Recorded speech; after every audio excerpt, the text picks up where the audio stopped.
That's most definitely what's up.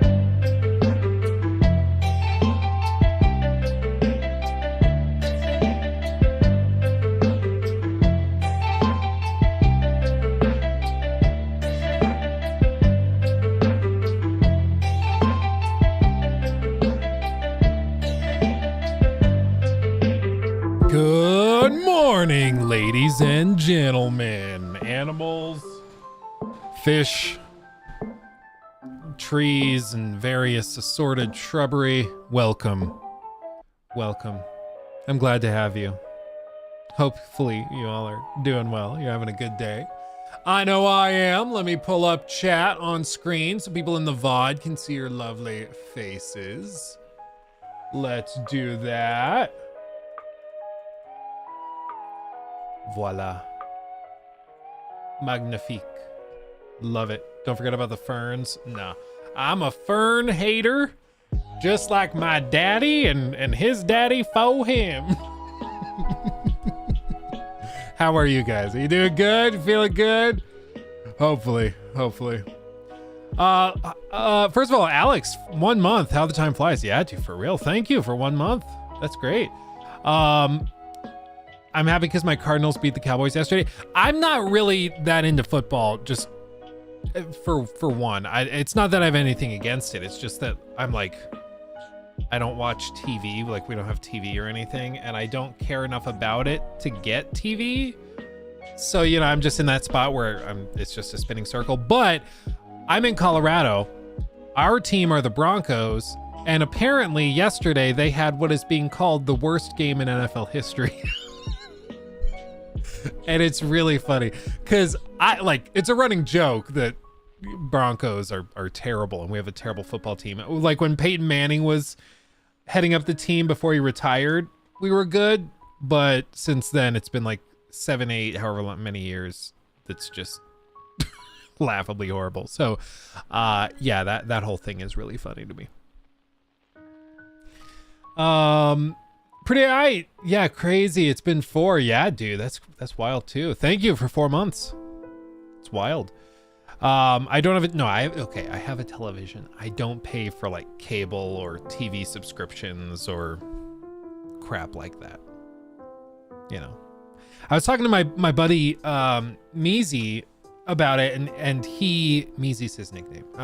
But he is super into football. Played college football, hardcore fan, and he was walking me through all of the subscriptions that he needs to watch like every game.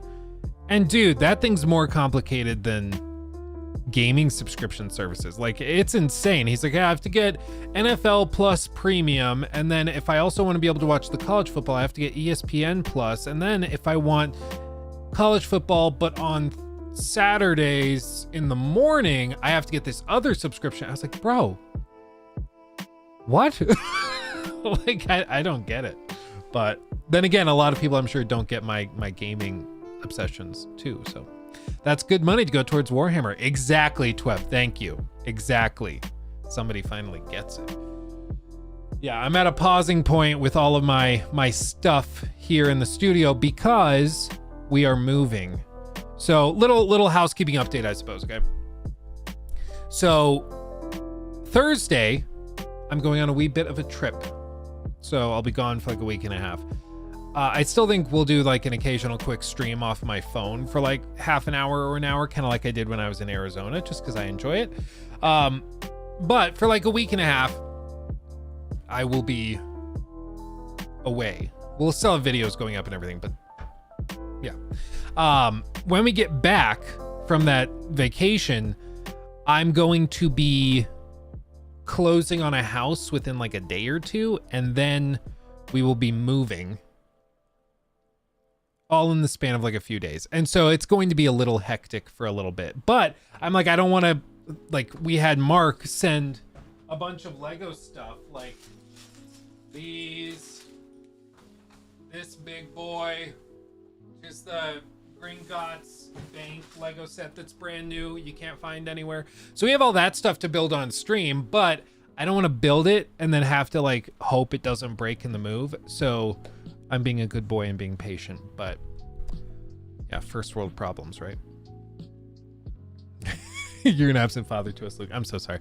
It's gonna be good. Like we're gonna figure it out. It's going to be a big upgrade. Like I said, the new studio is probably 2 to 3 times, somewhere in there, 2 to 3 times bigger than this studio. Like probably a sim. It's even wider too, but it's like 2 to 3 times longer than this. So it's going to be interesting. There's going to be a lot more room for Lego. I'll tell you what. A lot more room. And also Tweb, thank you for the month as well. Appreciate you.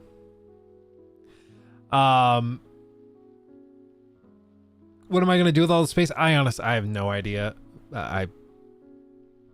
No idea. We'll see. I do think what we're going to do is I'm going to have like a wall that you guys can decorate. You know, kind of like what Ludwig has done in the past. I'm not Ludwig though, so I don't have like 10 grand for you to spend to decorate my studio. So we might do like a couple $100 or something. But then you guys can all like vote for things that we should put in the studio, which I think could be fun. But yeah, the taco, my full review of Phantom Liberty is actually processing right now. It's at 84%. Once it's 100, I can hit publish. But yeah, that I'm publishing that today, and that will go through my thoughts in a bit more detail. Yeah, you don't have 10K laying around? Brokey, yeah. Yeah, Collins, we have some very generous people in the community. It's wild. Oh, the Rivendell set looks great too. Yeah, dude, for real. Sophie, good to see you guys. I have a dilemma. I've tried Breath of the Wild and for some reason didn't get on with it, but Tears of the Kingdom seems a bit more fun. But do I try to get through Breath of the Wild first or go straight into Tears of the Kingdom? I think if you're clicking with Tears of the Kingdom more, just lean into that. Understanding that once you've played Tears of the Kingdom, there's like zero reason to go back to Breath of the Wild. But if you're not connecting with Breath of the Wild anyways, who cares, you know? I'd say if you're clicking with that, go with that. I also have a ton of these big yellow totes everywhere because I'm slowly but surely trying to pack stuff up.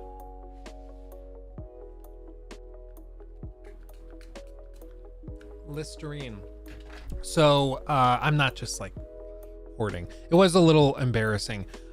I bought like 3 of these totes from Home Depot. They were pretty cheap, like $10 a pop with the lids. Not bad. The other ones next to them were like $30 a pop. Bought them, got home, none of the lids fit because I was a dumbass and didn't check if the lids fit. I just saw bin, lids. Okay, put them in the thing and just like set them up there and walked to checkout and bought them. For some reason I didn't check them, so I had to go back, take the walk of shame into Home Depot, and I'm the guy that bought the bins and didn't check if they fit. So it was a little humbling, but good. Has Todd been packed? No, Todd's still there. He's still back there. He's good. Let's see. Where was it? Oh, the sewer problem. The landlord agreed to fix it all, so he's paying out like $28 something thousand to fix that. Because we told him like, we're down to buy the house, but we're not going to buy a house with a busted sewer line. So you're going to fix that, and then we'll close, and then we'll move in, and then we'll be good. Everybody will be happy then. Maybe you'll be a little less happy because you had to pay out $28,000, but yeah, he's replacing the full sewer line. And this is a little tidbit. There's like some bushes in the front yard that we wanted to pull out. They attract bees, and with little kids, it's just a bad idea to have tons of bees, hanging out in the front lawn. So we were like, we're gonna have to pull these bushes out, and that's gonna be so annoying to do. It's gonna be a nightmare. And to replace the sewer line, guess what they have to do? They have to pull out the bushes. And so when they told us, they're like, now they can fix the sewer line, but to do it, they're gonna have to tear out those bushes. I'm really sorry about that. And we're like, oh, shucks, man. Bummer. So happy little accident right there. Happy little accident. Yeah, what a shame. What a shame. I almost asked them if they could pull out the other ones kind of around the corner while they're at it, but I figured that would be maybe a stretch. How excited am I about Spider-Man? Oh, I'm really excited. Insomniac, they know what they're doing. They really do. I'm sure it's going to be very good. Should have asked for money to replace the bushes. We did put language in requiring all the landscaping to be redone to meet HOA standards. So we are getting free landscaping out of it too. We just, don't have to deal with it, which is nice. Watch them replant them now. That would be so funny, dude. I'd be like kind of upset, but I'd also be like, touche. Well played. New driveway? Apparently not. Apparently what they're going to do is, you know what time it is. You guys know what time it is. You know what time it is.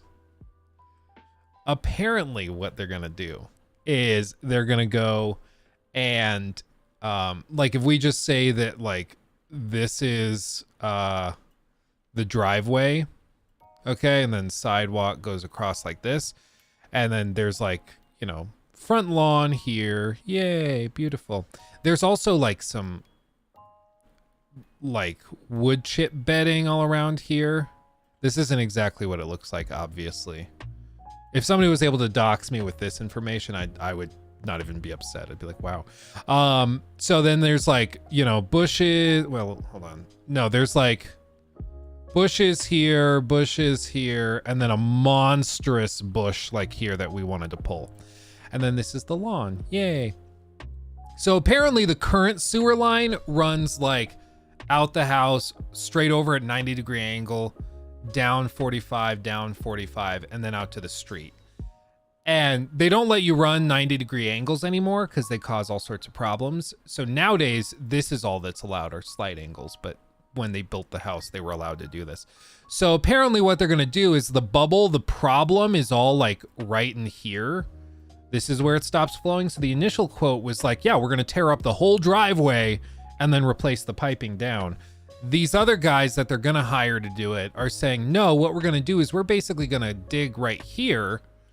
We're going to cut off this part, and then we're just going to run a new line down like this, and then run it under the street to the main. And then they'll just leave this pipe here under the driveway. Who cares? It's just a pipe that's going to sit there forever and be forgotten. And then this requires them to only dig under the sidewalk and then through the wood chips, which honestly I think makes a lot more sense. So yeah, work smarter, not harder. So I'm not upset about it. And now they have to pull that bush, and this bush is freaking huge. It's the size of a minivan, dude. A pipe filled with poo. Yeah, but it's under the driveway. Who cares? I think they have to cap it too. So it's gonna sit there forever under the driveway, but it's a pipe this big around, and it's buried 4 or 5 feet under the ground. Yeah.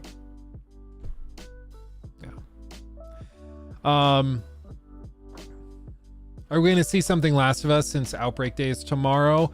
That would have been smart of me to do. That would have been fun. Oops. Kind of spaced it. Yeah, maybe I'll frantically throw something together this afternoon and we'll do that. That could be fun. A fun little... I went back and played The Last of Us Part 1 for Outbreak Day or something. I don't know. Naughty Dog will forget too. Dude, the whole Last of Us factions thing is so weird to me. It's so weird to me. They're just sitting on it.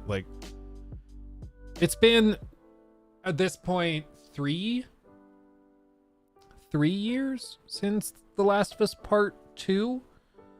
And prior to that, it took them 4 years between Uncharted 4 and The Last of Us Part 2. So we're approaching a full 4-year term for something that's been in the works for like 5 to 6 years. Because apparently The Last of Us Factions was only split off into its own project in like 2019. So apparently this has been in development just as long as their main titles. And it's only because the guys over at Bungie looked at The Last of Us Factions on the assignment from Jim Ryan, and they said that it wasn't going to generate enough profit and revenues and stuff. They didn't think it would hold players long enough, so they started over basically. Well, started over in terms of like the design of the economy and stuff like that. It's not like they just scrapped all the gameplay stuff. So we'll see. I don't know. It's freaking pissing me off. It pisses me off how often these like big corporate bigwigs have been throwing multiplayer live service games at single player studios to just magically make something. They did it with freaking Gotham Knights, assigning that team, whatever it was, Warner Brothers Montreal, to that. First time they did like a multiplayer live service game, of course it flops and is a disaster. And then they also did it with, of course, Rocksteady with Suicide Squad. We'll see what that looks like. It comes out next year, but I don't think any of us are holding our breath. They also did it with like Marvel's Avengers. There's just so many examples of single player studios being tasked, or I guess best example would be BGS, and then Arcane Austin with Redfall. There's just a lot of examples of them doing this, and it's just so annoying. Might hear about factions at the Game Awards. Yeah, I think if we don't hear about it there, it probably means it's still like a year and a half out, because it just seems like we should hear something, because I don't think they're going to announce it and be like, play today. I think it's going to be more to share next year. That seems to be their MO. I hope we hear something though. Please do a critique of the Elder Scrolls Morrowind's Oblivion Skyrim.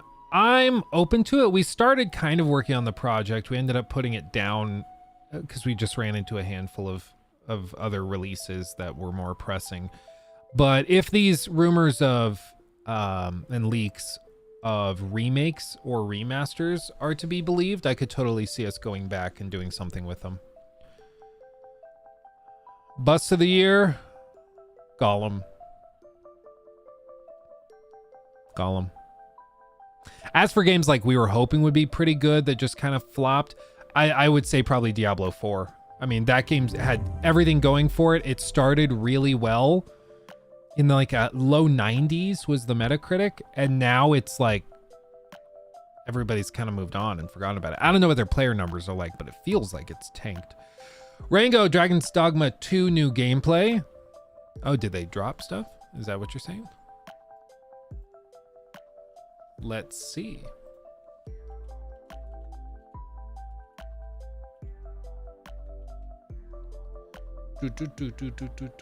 Oh, from 2 days ago. Yeah, I'll pull this up. Okay, we'll check that out. We can check that out. We can do that. Thank you for the 2. Game of the year. My game of the year right now is Baldur's Gate 3. I know people are like, but Spider-Man's still coming. It's not out yet, so we can't just assume it's going to be 10 out of 10. And based on Insomniac's previous work, it's probably like a 9 out of 10. But Baldur's Gate 3 is literally like a once every 15 to 20 year game. It's that remarkable and that special. And so I'm having a hard time coming up with any justification for anything else. Sequels don't win Game of the Year. Didn't God of War Ragnarok win Game of the Year? Didn't it? I'm pretty sure it did. Or am I just making that up?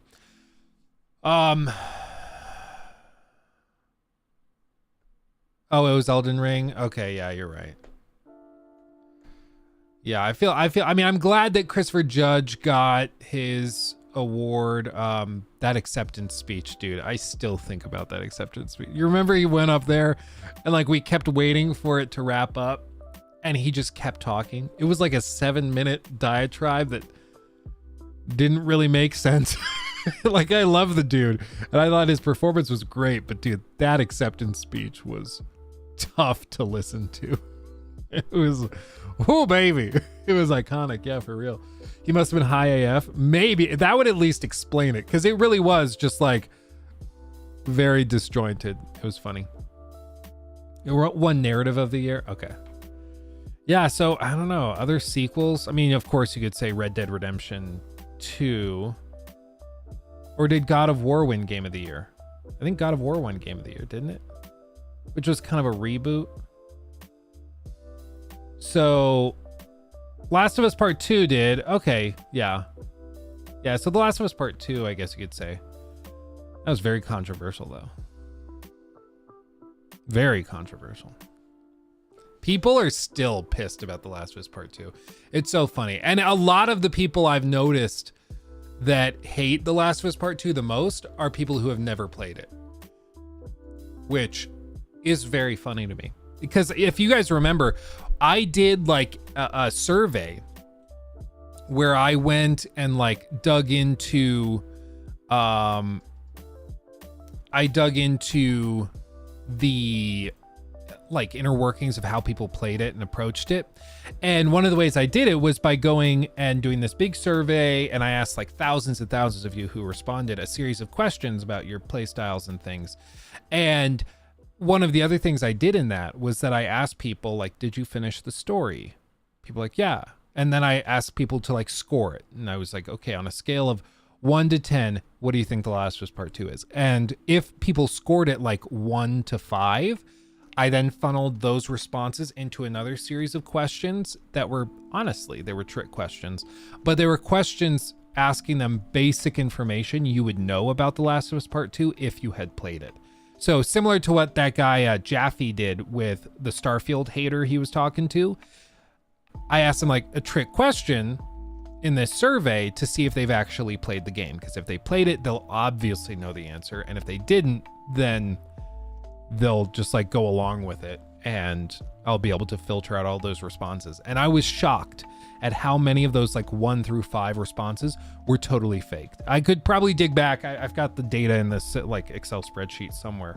So I gotta find it again. Maybe I'll do that for like a follow-up video or something. But I was shocked at how many of them were just straight up lying about playing the game in a survey that took like 5 minutes to fill out. I was like, bro, you just wasted 5 minutes of your life to fill out a survey on a game you didn't play? Like, what?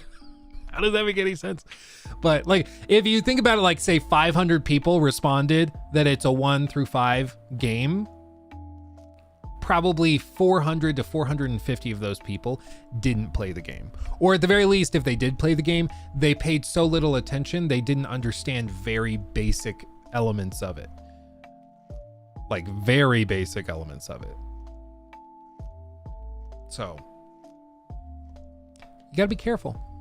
That's why I like, after seeing that, I kind of started not taking the opinions of most like rage baiters online very seriously. Shocker, right? Because it's like, okay, if these people are going to go to this trouble to complain about this, their opinions probably don't matter that much, right?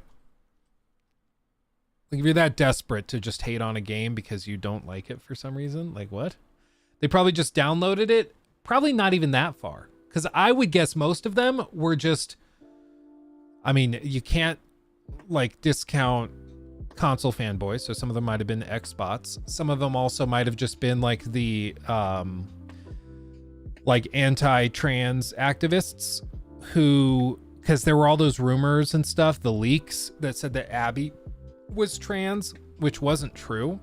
But people were like, she's buff, therefore she's not a real woman or something. And so they started to make up all this stuff about it actually being a grand conspiracy, and the game was just a big like anti-conservative hit piece or something. And so a lot of that was weirdly political as well.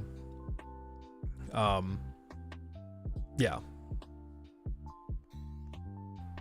Did I like The Last of Us Part 2? Yeah, as with most games, I had a mixed bag of things to say. Like, I think the game is a technical masterpiece. I think in terms of gameplay, it's fantastic.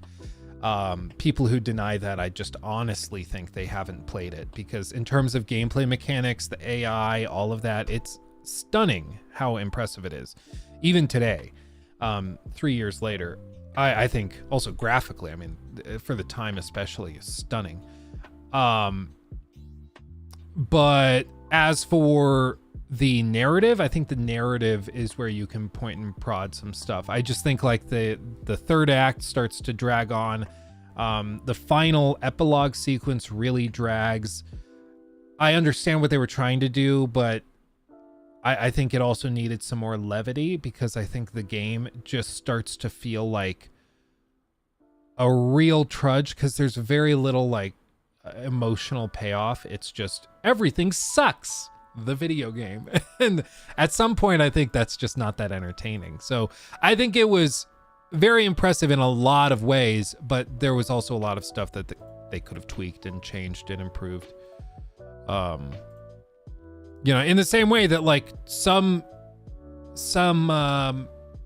like movies, like what's a good example? Like Schindler's List. Schindler's List is a very phenomenal film.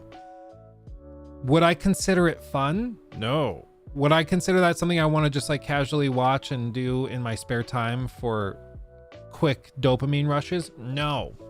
And video games often for people are for that very purpose. And so I think for a lot of people that were trying to play The Last of Us Part 2 and get some emotional payoff, get some dopamine or something, of course they gonna have a bad time. So I think it's just, there's a lot of moving pieces to it, but I don't think The Last of Us Part 2 was meant to be just a feel-good fun game, obviously. But that also means that people, I think, are justified in not liking it for that reason, you know. In the same way, like it's like when we talked about the Starfield open world design thing. Pretty clearly, Starfield has a very spread out way of putting points of interest on the map when you land on a planet. It can be like 3-4 minutes of running in a straight line with nothing else to reach that objective and that point of interest. And that's a lot. That's a lot. And in that little TikTok we posted that like blew up, I walked through like, this is why some people find it boring, because they reach that new planet, they run for 3 minutes to get to a point of interest that they've seen before. It gets boring. That's why. And people are like, yeah, but you liked Red Dead Redemption 2 for doing 80 seconds. What's the problem here? I was like, yeah, I liked Red Dead Redemption 2. You got me. But the point of it is to say that breaking that 40-second rule is why a lot of people find the exploration in Starfield dull and boring, because that rule can be broken, but you have to really have good reasons for breaking it. In the case of Red Dead Redemption 2, they broke it for immersion purposes. They broke it because it just wouldn't have made sense to pack the world that densely, and because the graphics were so stunning and the seamless experience of exploration made it more engaging when they stretched out that time between interactions. And even then, a lot of people found Red Dead Redemption 2 boring. You know?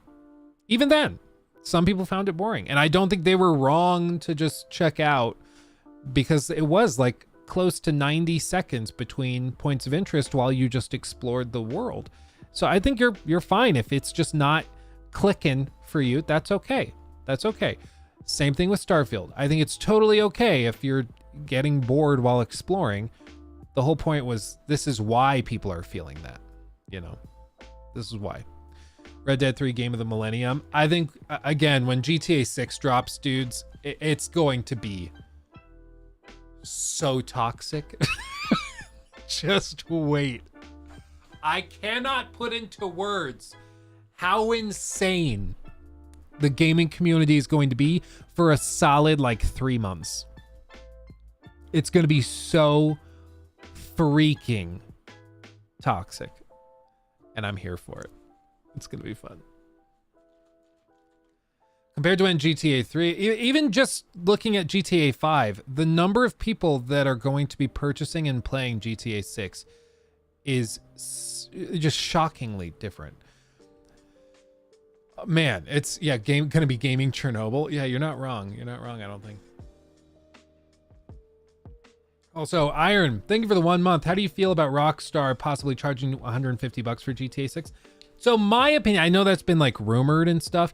My opinion, take it or leave it, is that they're going to charge $70 for it, but they're going to do like a full week early access or 2 weeks early access for like $150, and pretty much everybody's going to pay it. So they're going to be able to say, no, we charge $70 for it. We're not breaking the industry standards, but if you want to play it a week or 2 weeks early, yeah, you need to pay $150. And I think you'll be shocked at how many people do that. I think you'll be shocked. I think overwhelming, like people are going to be selling their old consoles, selling things to free up some cash to do that. I think if you don't think that that's the case, that millions and millions and millions of people will do that, I think you just don't understand the sheer hype level and anticipation for GTA 6. It's going to be ridiculous. Now, do I think they should do that? No. I don't think they should do it. I hate early access stuff. I think it's dumb. I think it creates weird factions in the community for the game, those who can afford early access and those who don't. I don't like early access stuff, like 5-day early access stuff. But do I think Rockstar is going to do it? Yeah.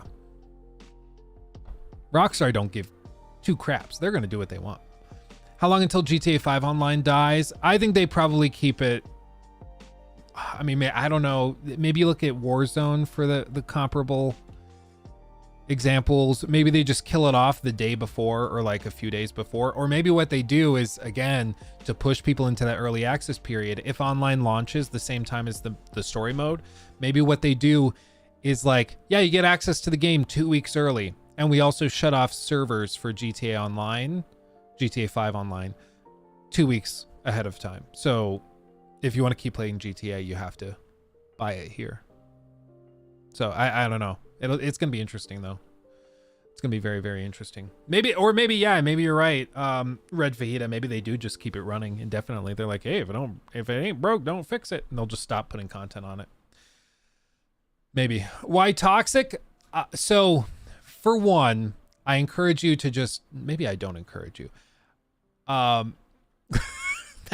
Maybe just check out GTA Online and either watch somebody play it for an hour or play it yourself for an hour, and you'll understand what I mean by toxic. But more so than anything, the speculation community around GTA is so insane. It's kind of hard to quantify. There's people that just make stuff up, and that video does 1 million views on YouTube. Like they'll just say, oh, rumor has it that in GTA 6, you can have intercourse with random hookers that you find in the game, and sometimes the condom can break and then they get pregnant, and then you have to pay child support through a system. Or if you don't want to pay child support, you can go on a heist to take down the mother and the infant child. Like they just make crap up, and then all of a sudden the video does like 1 million views. And that's when there's nothing actually to talk about. So imagine once the game's announced, how insane it's going to be. It's going to be ungodly. Once they have a trailer to be like, and you see the shoe that this NPC is wearing looks vaguely like this Nike that Kanye, or Ye, whatever his name is, wore in this music video, meaning that his entire music library will likely be in the game. You're like, bro, no, it's just a sneaker that an NPC is wearing. But that video will do 5 million views. It's insane. It's insane. It's going to be so crazy. I can't even put into words. So if you think like already, like, oh, Luke, you got some flack for the hype makes you stupid stuff. Don't get hyped for Starfield. It's not a magic game. It's going to be pretty good, but probably not amazing or a masterpiece.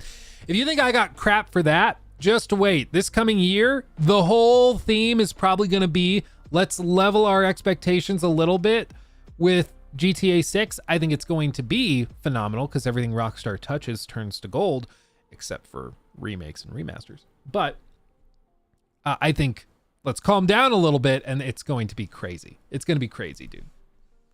So what you're telling me is I should be a GTA content creator.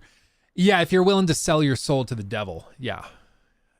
I think that it can be quite lucrative, I'll tell you what. I'm always shocked at just how many people buy into all that crap. It's just stunning, honestly.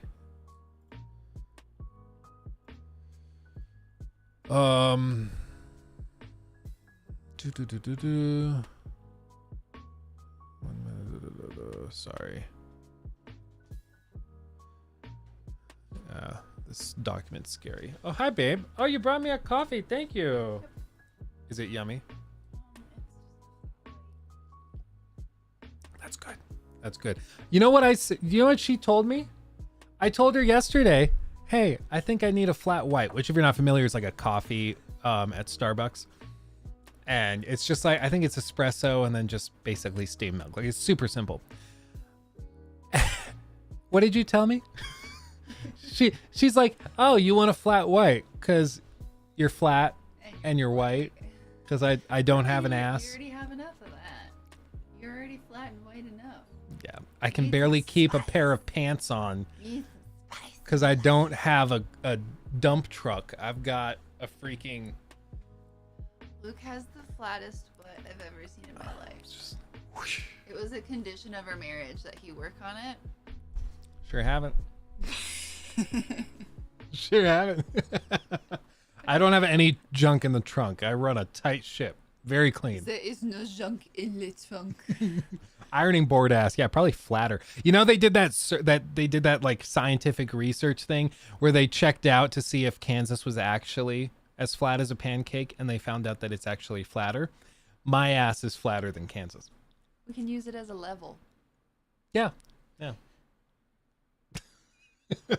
Squat stream soon. Yeah, probably. Maybe in the new studio, we'll have just like for every $1 of super chats that comes in, I have to go over and do a squat. That'd be funny. Part of it is like, have you guys ever heard my knees? Have you heard my knees? Let me show them my knees, okay? Oh, no. I have what are called calcified patellar tendons, okay? Okay, I love you.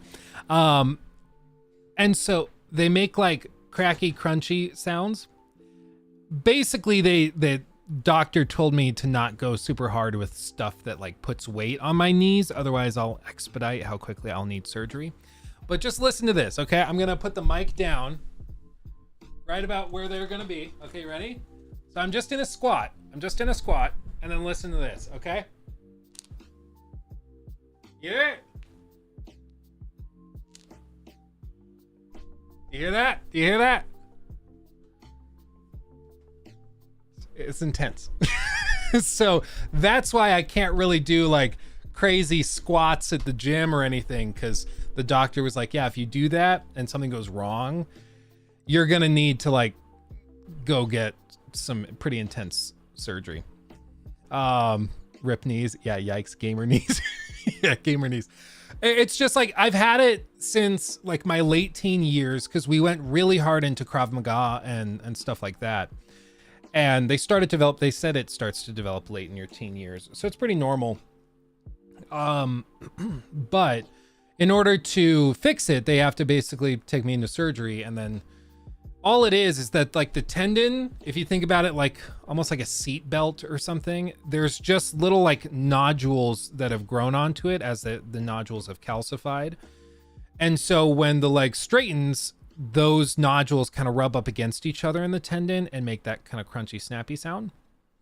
So it's not painful right now. I mean, I'm sure in 10, 20 years, they might start to get painful and I'll have to get surgery on it. But he was like, yeah, if you can avoid getting knee surgery in your late teens to early 20s, you should avoid it. So probably just don't go too hard on like, you know, those leg extension machines, those bug my knees. And then the like leg press and squats and stuff.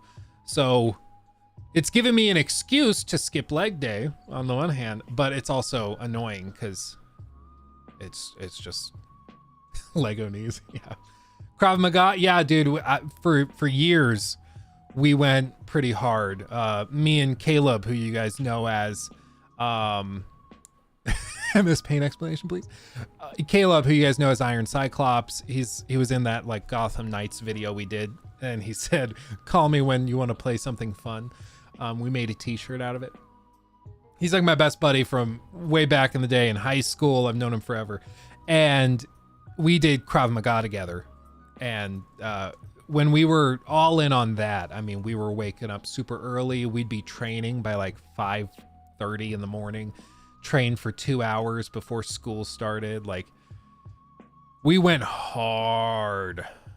And that's why I've always said, like, yeah, if we ever did like a charity boxing match, I'd be all in, because I've spent a lot of time training in like, it's not, is it even a martial art? It's just like a martial killing simulator. Like, that's what Krav Maga is. If you don't know Krav, like, it's just a fighting system developed to be like how to hurt people as quickly as possible. Like, if there's a threat, you just deal with it. The Israeli army uses it. It's freaking hardcore, dude. As part of it, at our gym where we trained it, at one point they brought in a guy from Israel. He was traveling. He knew one of the instructors or something. I don't remember exactly how, but I think his name was Danny is what he said his name was.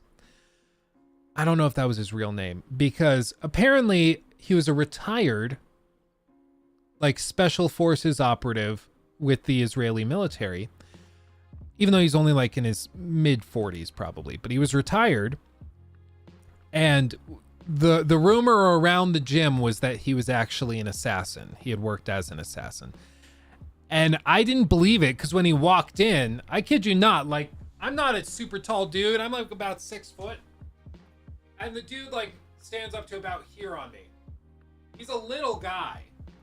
A little guy, doesn't look super buff or muscular. He's just like a lean guy. Looks like maybe he runs or something. This dude was a freak of nature. Like, you think like those guys that can do like the flagpole walk thing, holding themselves up like that, or that can do like 2-finger push-ups and stuff. This guy was a freaking like Adonis. I can't even explain to you how physically fit this guy was. He was able to hold a plank for like, I don't even know how long. Like, he beat everybody in the room. It was probably 20 minutes straight, and he didn't even break a sweat. Literally, not a break of sweat. He was just like holding it, looking around, just totally bored and uninterested. He could have been sitting in a freaking beanbag chair, and it would have been no different. We also did these things where like we would do push-ups and then push up, and then you clap, and then you land, and you kind of like hop around the room doing it. It's really good for like explosive movements. So it's really good for you to train that. It's bad for your joints, but it's good for that. And this guy, I kid you not, from like a push-up position, he was able to jump up and easily go like 3 feet in the air. Like, not burpees, like you're down in a push-up position, and you just go down, and then you push up, and you kind of spring, if that's a word, with your legs as well. And he just like, and would just hop all around. Demonstrate, please. Again, in the new studio, I'd have room to try, and it would be very funny. Right now, I don't have room to like even lay down on the floor, because again, you can barely see it, but I have like bins everywhere. Dude emoted on you all. Yeah, dude, he was just insane. And this guy had so much strength in each muscle fiber. If you tried to like grapple with him, because it was like Krav Maga mixed with jiu-jitsu, and this guy, easily a black belt. Like, if he had gone into the UFC, he'd be the champion of whatever division he would have been in. Like, he was, without a doubt, this guy was more lethal than anything I'd ever seen before. And it made sense, because we were talking to the instructor we knew that had him as a connection afterwards, and he was like, Yeah, I mean, it makes sense. If you're going to have an assassin, you don't want a guy that looks like the Undertaker. You want a guy that you're never going to see coming. So, of course, the assassins that you specialize in or that you recruit are going to be the unassuming type. And they're going to be the ones that can get up and close to you without you ever knowing about it. Probably Mossad? Yeah, I probably. Apparently, and this is probably the most badass thing about it, is that apparently his code name was the Black Widow. I don't know why. It probably sounds cooler in his native tongue, but man, the dude was a demon. Like, I don't know where he's at or what he's doing now, but that was a human being. If he wanted to kill you, he could do it very easily. It was like, at once, you know, again, we met him and they're like, yeah, we're going to bring in this guy who's like a retired special forces operative from Israel. I'm like, okay. So I'm imagining like the big, like the bad guy from Uncharted 2. That's what I'm imagining. And then it's just like this little guy, very nice. And Jesus Christ, dude, a freak of nature.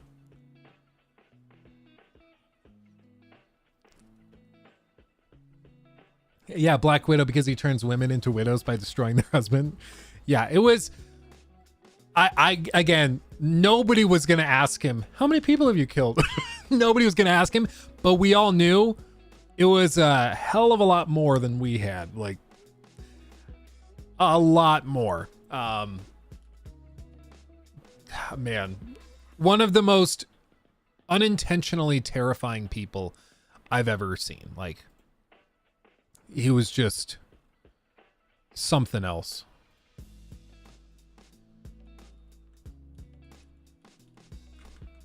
So, all of that to say, yeah, we used to go hard in the paint with Krav Maga. I'd like to get back into it. I'd like to. Maybe one day we'll do it. Like after we move, there's a couple gyms close to our new place, so I'm gonna get into it. And I want you guys, like, we're gonna start like a whole thing where maybe we'll turn it into like a slight semi vlog series for the live channel where we'll post like those kinds of videos so you guys can hold me accountable and tease me when I'm not holding myself to that same standard. And maybe it'll be entertaining. Well, at least you're a trained killer. We're out of practice, but back in the day, man, like, we went hard. We went very, very hard.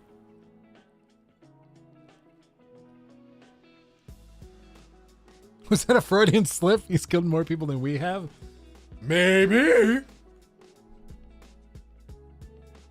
I tease Luke when he's a bad boy. So bad. Never known the answer, but why do you have two keyboards? Genuine question. Oh, you're fine, Nachi. I have one for each computer. So the one computer you see here is the gaming computer. It's controlled by this and this gaming mouse. And then this keyboard and this mouse go to the streaming PC, which is underneath the desk, so you can't see it. But I have one monitor that's controlled by the gaming PC for all the games, everything we do on stream. So whenever I pull something up for us to look at, this is the gaming PC, but all of it's being fed to the streaming PC, which is a separate computer. So if I have like the gaming PC crash or something, or if frames drop in a game or anything like that, the capture of that footage stays on, which is important for what I do, because if I'm covering a game that might have a crash or bugs or something or frame dips, I want to be able to show you that footage as I see it, as the player would see it. Whereas if I was capturing it on the gaming PC, either the recording would just end or it would automatically try to get rid of the gaps between the frames so you wouldn't be able to see it and all that stuff. Not even 30 yet. Yeah, back in the day. Yeah, it is weird. It's like at this point, 6 years ago, 7 years ago, whatever it was. What happened to my AC chair? It's actually just out there, a room down the hallway. So I still have it. I didn't get rid of it. The reason I moved it out is, for one, Herman Miller hooked me up. This is just a very ergonomic chair, which is nice. But secondly, it's because I found that even though I'm a fan of Assassin's Creed, it can be discrediting for people to see me with an Assassin's Creed chair, you know, because they're like, how are we going to take you seriously discussing the problems of Valhalla, for example, when you have an Assassin's Creed chair? And I thought that was very valid. So in the same way, like, how are you going to trust my honest critiques of like Cyberpunk 2077 if I'm sitting in a Cyberpunk 2077 chair? It's like, it seems like a conflict of interest, which I think is very fair. Even though I didn't like pay for that chair, I think it's fair to bring that up,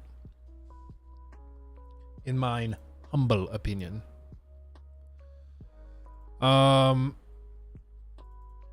Speaking of, I mean, I guess let's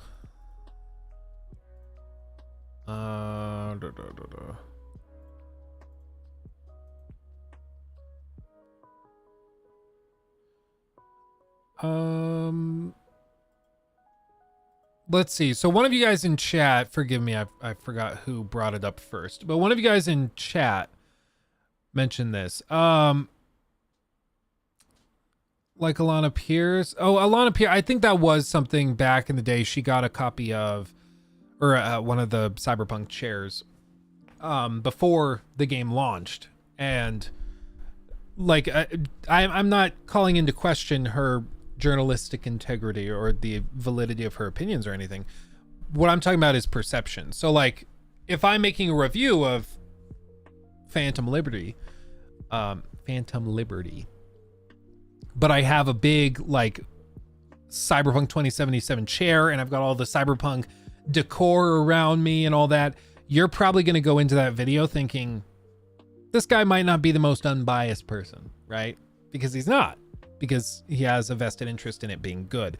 In the same way that like the most hardcore Bethesda fanboys are not going to be the most reliable people for reviews on that game. Because if they've built their entire channel around Starfield, for example, they have a vested interest in Starfield not being bad, in it being, at the very least, pretty good. So if you want an unbiased take, you will probably go to somebody who doesn't seem to have those biases. And part of that is with the merch and the things around you. You know, we might get sent things, oh God, for free. But I think it's important to not mess with that stuff, so that your opinion isn't swayed intentionally or otherwise.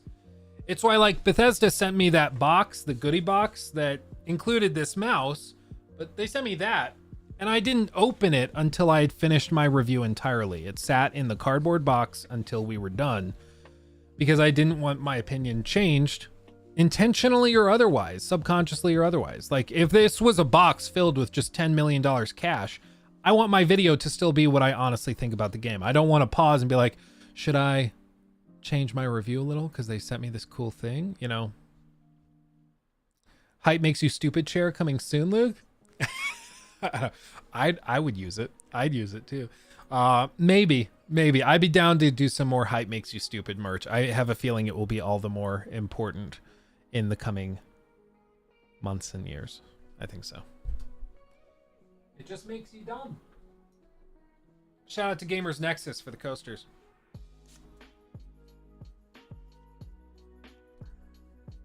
Not a sponsor. Anyway, one of you guys recommended this video. Let's check it out. Let's check it out. Okay, pause this. Wrong camera. Sorry. This is my Warhammer camera, so I can show you when I'm building stuff. Even though we haven't done that in a minute, we should do it again. Okay, so this video is from Bellalor.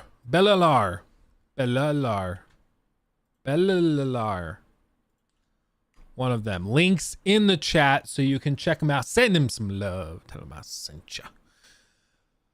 But this video is on the the Bethesda creation engine. And actually, I think he makes a pretty decent point, which we'll kind of summarize as we go through this. We're not going to watch likely the entire thing, but I do want to check out the initial wave and then we'll comment on it.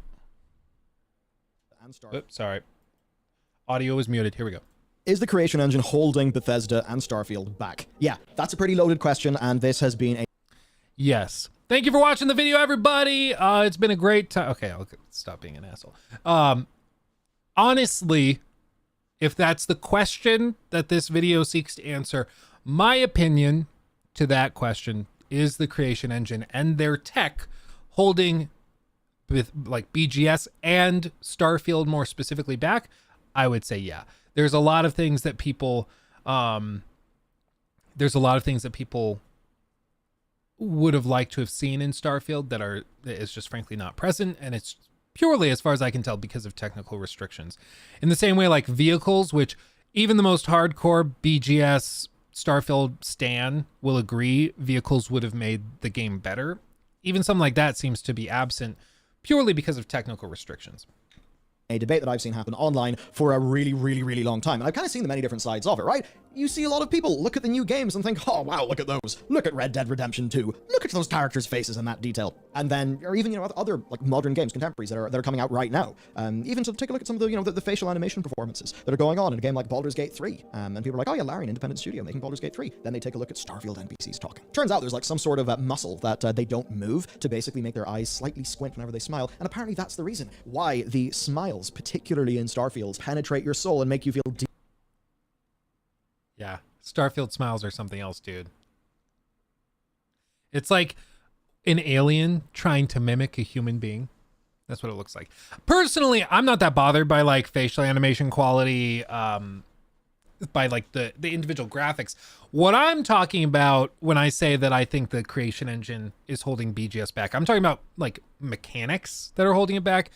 Graphically, it clearly is not at the top of the heap, but I think like I do think mechanistically it's holding them back. But yeah, some people are bothered by the graphic limitations more so than I am. I don't think it's that big of a deal. I think if you're looking at a video game and you're like, oh, I would have loved the game, but their smiles are weird, I think maybe the game wasn't going to be for you to begin with, Deeply, ill at ease.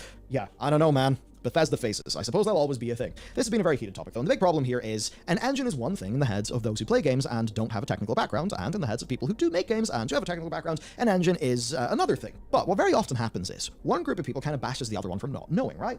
Now, I'm going to contend that it's not your job to know what a game engine is. If we're raising the bar of participating in games discourse to the point where a fan of a game is like, these faces look bad, why does it feel janky, why does that look mid? And someone's like, you just don't understand game engines. Or maybe somebody's like, this doesn't look good to me. Oh, creation engine, shit, hate it. And it's like, is that the most nuanced take on the creation engine? No, it's not. Is it how that person feels? Like, yes, it is. And I agree. I think this is actually a really good point. Like, whether it's like I've said before, perception is often more important than reality, especially in the realm of consumer concerns. If the customer feels that something is bad, it doesn't really matter if factually that's not the case, because the perception is that it's bad. And so then the seller or whoever's involved, the firm involved with it, has to address that concern, even if it's not factually correct. Like, for example, you guys know Kraft mac and cheese? I'm digging deep with this reference, okay? We talked about this in one of my business school classes.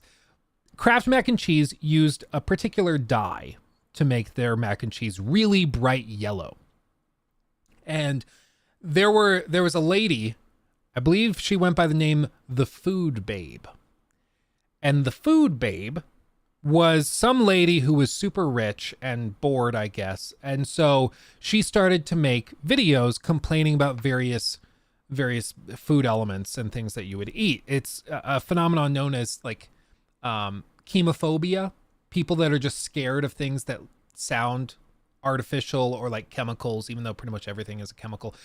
So like she was saying that you shouldn't eat McDonald's fries because the oil that they use to fry the fries has a defoaming agent that keeps it from bubbling up. And that same defoaming agent is used in like jet fuel. It's used in all sorts of industrial applications as well. And therefore, eating McDonald's French fries is basically the same as eating fries boiled in jet fuel, which is patently absurd. It's just insane. It's like saying that, oh, well, that water is one of the key ingredients in antifreeze. Therefore, when you drink green tea, you're drinking antifreeze. It's like, no, Like, no, it's just not, you're not even wrong. Like, you're so far away from being right. It's just not even, like, where do we even begin? But she started campaigning for this very yellow food coloring to be removed from this particular mac and cheese package in the UK, I think it was. And she was saying that it was doing things like giving kids, I think she was implying that it would give them cancer. Don't quote me on all this. This has been a while since I looked at it. But she said it caused like cancer, sicknesses and illnesses, maybe even autism, all this stuff because of a yellow food coloring in this mac and cheese. Now, that was factually and patently false. It did not do any of those things. But the perception in that community in the UK grew to the point that people started to actually believe that this yellow food coloring caused all these adverse health effects. So Kraft, to just deal with the perception, they just removed the food coloring. They were like, it's going to be cheaper and easier to just remove the food coloring and sell it without that food coloring. So they shut up. It's going to be cheaper to do that than to try and like educate these people on chemistry and how this actually works. And so that was an instance where a firm was dealing with the perception of something rather than the factual element of it.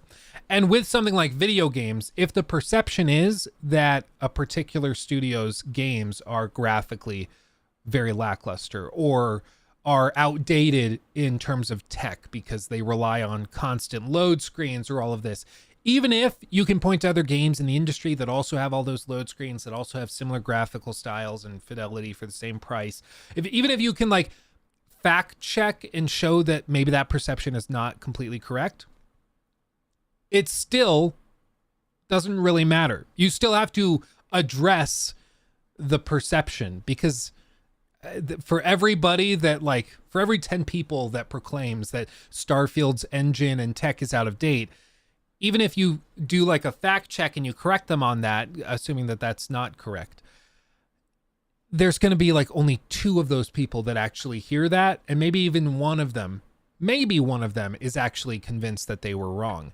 So you still have to deal with the 9 out of 10 people that are holding to the original position. You have to deal again with the perception, not just the reality, if you actually want to deal with things. It's called cheesy pasta in the UK. Oh, wow. Cheesy pasta. I love me some cheesy pasta.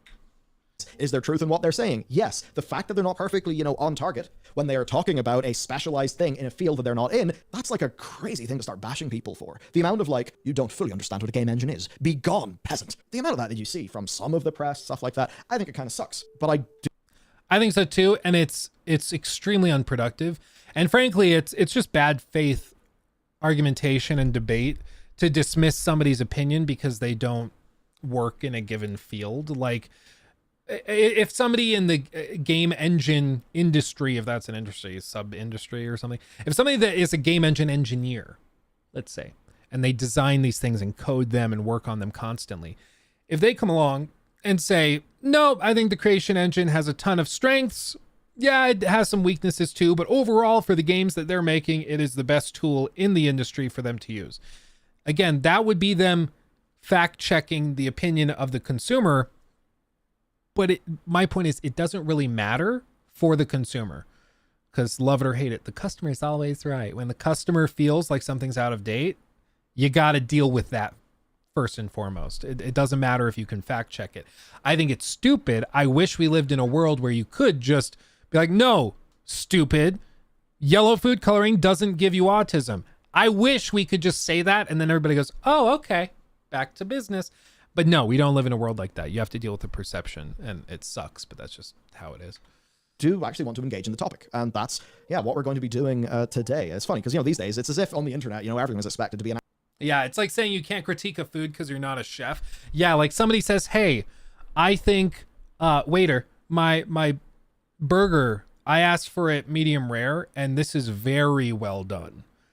And then they come out and they're like, which culinary school did you go to? Like, I didn't go to culinary school, but I asked for medium rare, warm pink center. This is like a hockey puck. It's solid gray all the way through. So you didn't go to a culinary school. I did. eat your food, peasant. Like, that's basically what it's like. Exactly. You can, maybe the opinion is misstated. Maybe it's like when somebody says, like, when I worked in TV sales at Best Buy, we would have like, we'd sell a big 4K TV to somebody, and then they'd come back in, and it was always like, 70-year-old people that come back in, and they're like, hey, the picture doesn't look very good. They always called it a picture. The picture is not anywhere near as crisp and clean as what you have here in the store on these screens. What's the matter with it? And we said, well, it's only going to be as good as the signal you put in. So did you call your cable company, like we said, and upgrade your package and everything? They said, I'm not paying more for my cable. I just bought a brand new television. This is supposed to make it look better. Factually, they're wrong. Factually, they do need to pay more for the better signal to have a better experience. They also need a better TV, but they need the two parts. But their perception is that they should be able to just pay for the TV and deal with that. So even though I wish I could just lecture them and be like, no, listen, let me break it down, grab MS Paint and explain it to you, it didn't really matter. We had to deal with the perception that they held, even though it was born out of a place of ignorance or a lack of education on their part, because they just didn't understand what they were talking about. We still had to deal with what they were feeling because they were the customer. And when you're in retail, you have to suck up to people that don't know what they're talking about. It's just is what it is. Yeah, sorry, pretty eye. This is part of it. I think you can say a lot about these like reaction videos and stuff.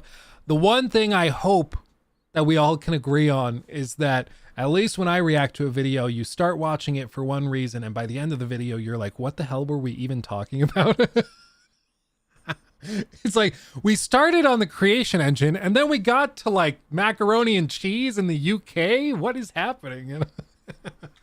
An absolute expert on everything, and if they're not, they'll be laughed at. And that's actually really bad for our levels of understanding, quality of discourse. So what I'm going to try to do is to break a few things down, make it super simple, and then we're just going to walk through things to see what's going on with the creation engine and how creation engine is the reason why Starfield exists, and it's also the reason why Starfield exists. Oh, yeah. Got quite a lot of things to share, including our sponsor. Now, there's a side that you didn't see over the last few years, and therapy is a large part of how I've kept... Oh, I think this is that BetterHelp thing. I got reached out to, and Jacob, for the stream clip, you can cut this out.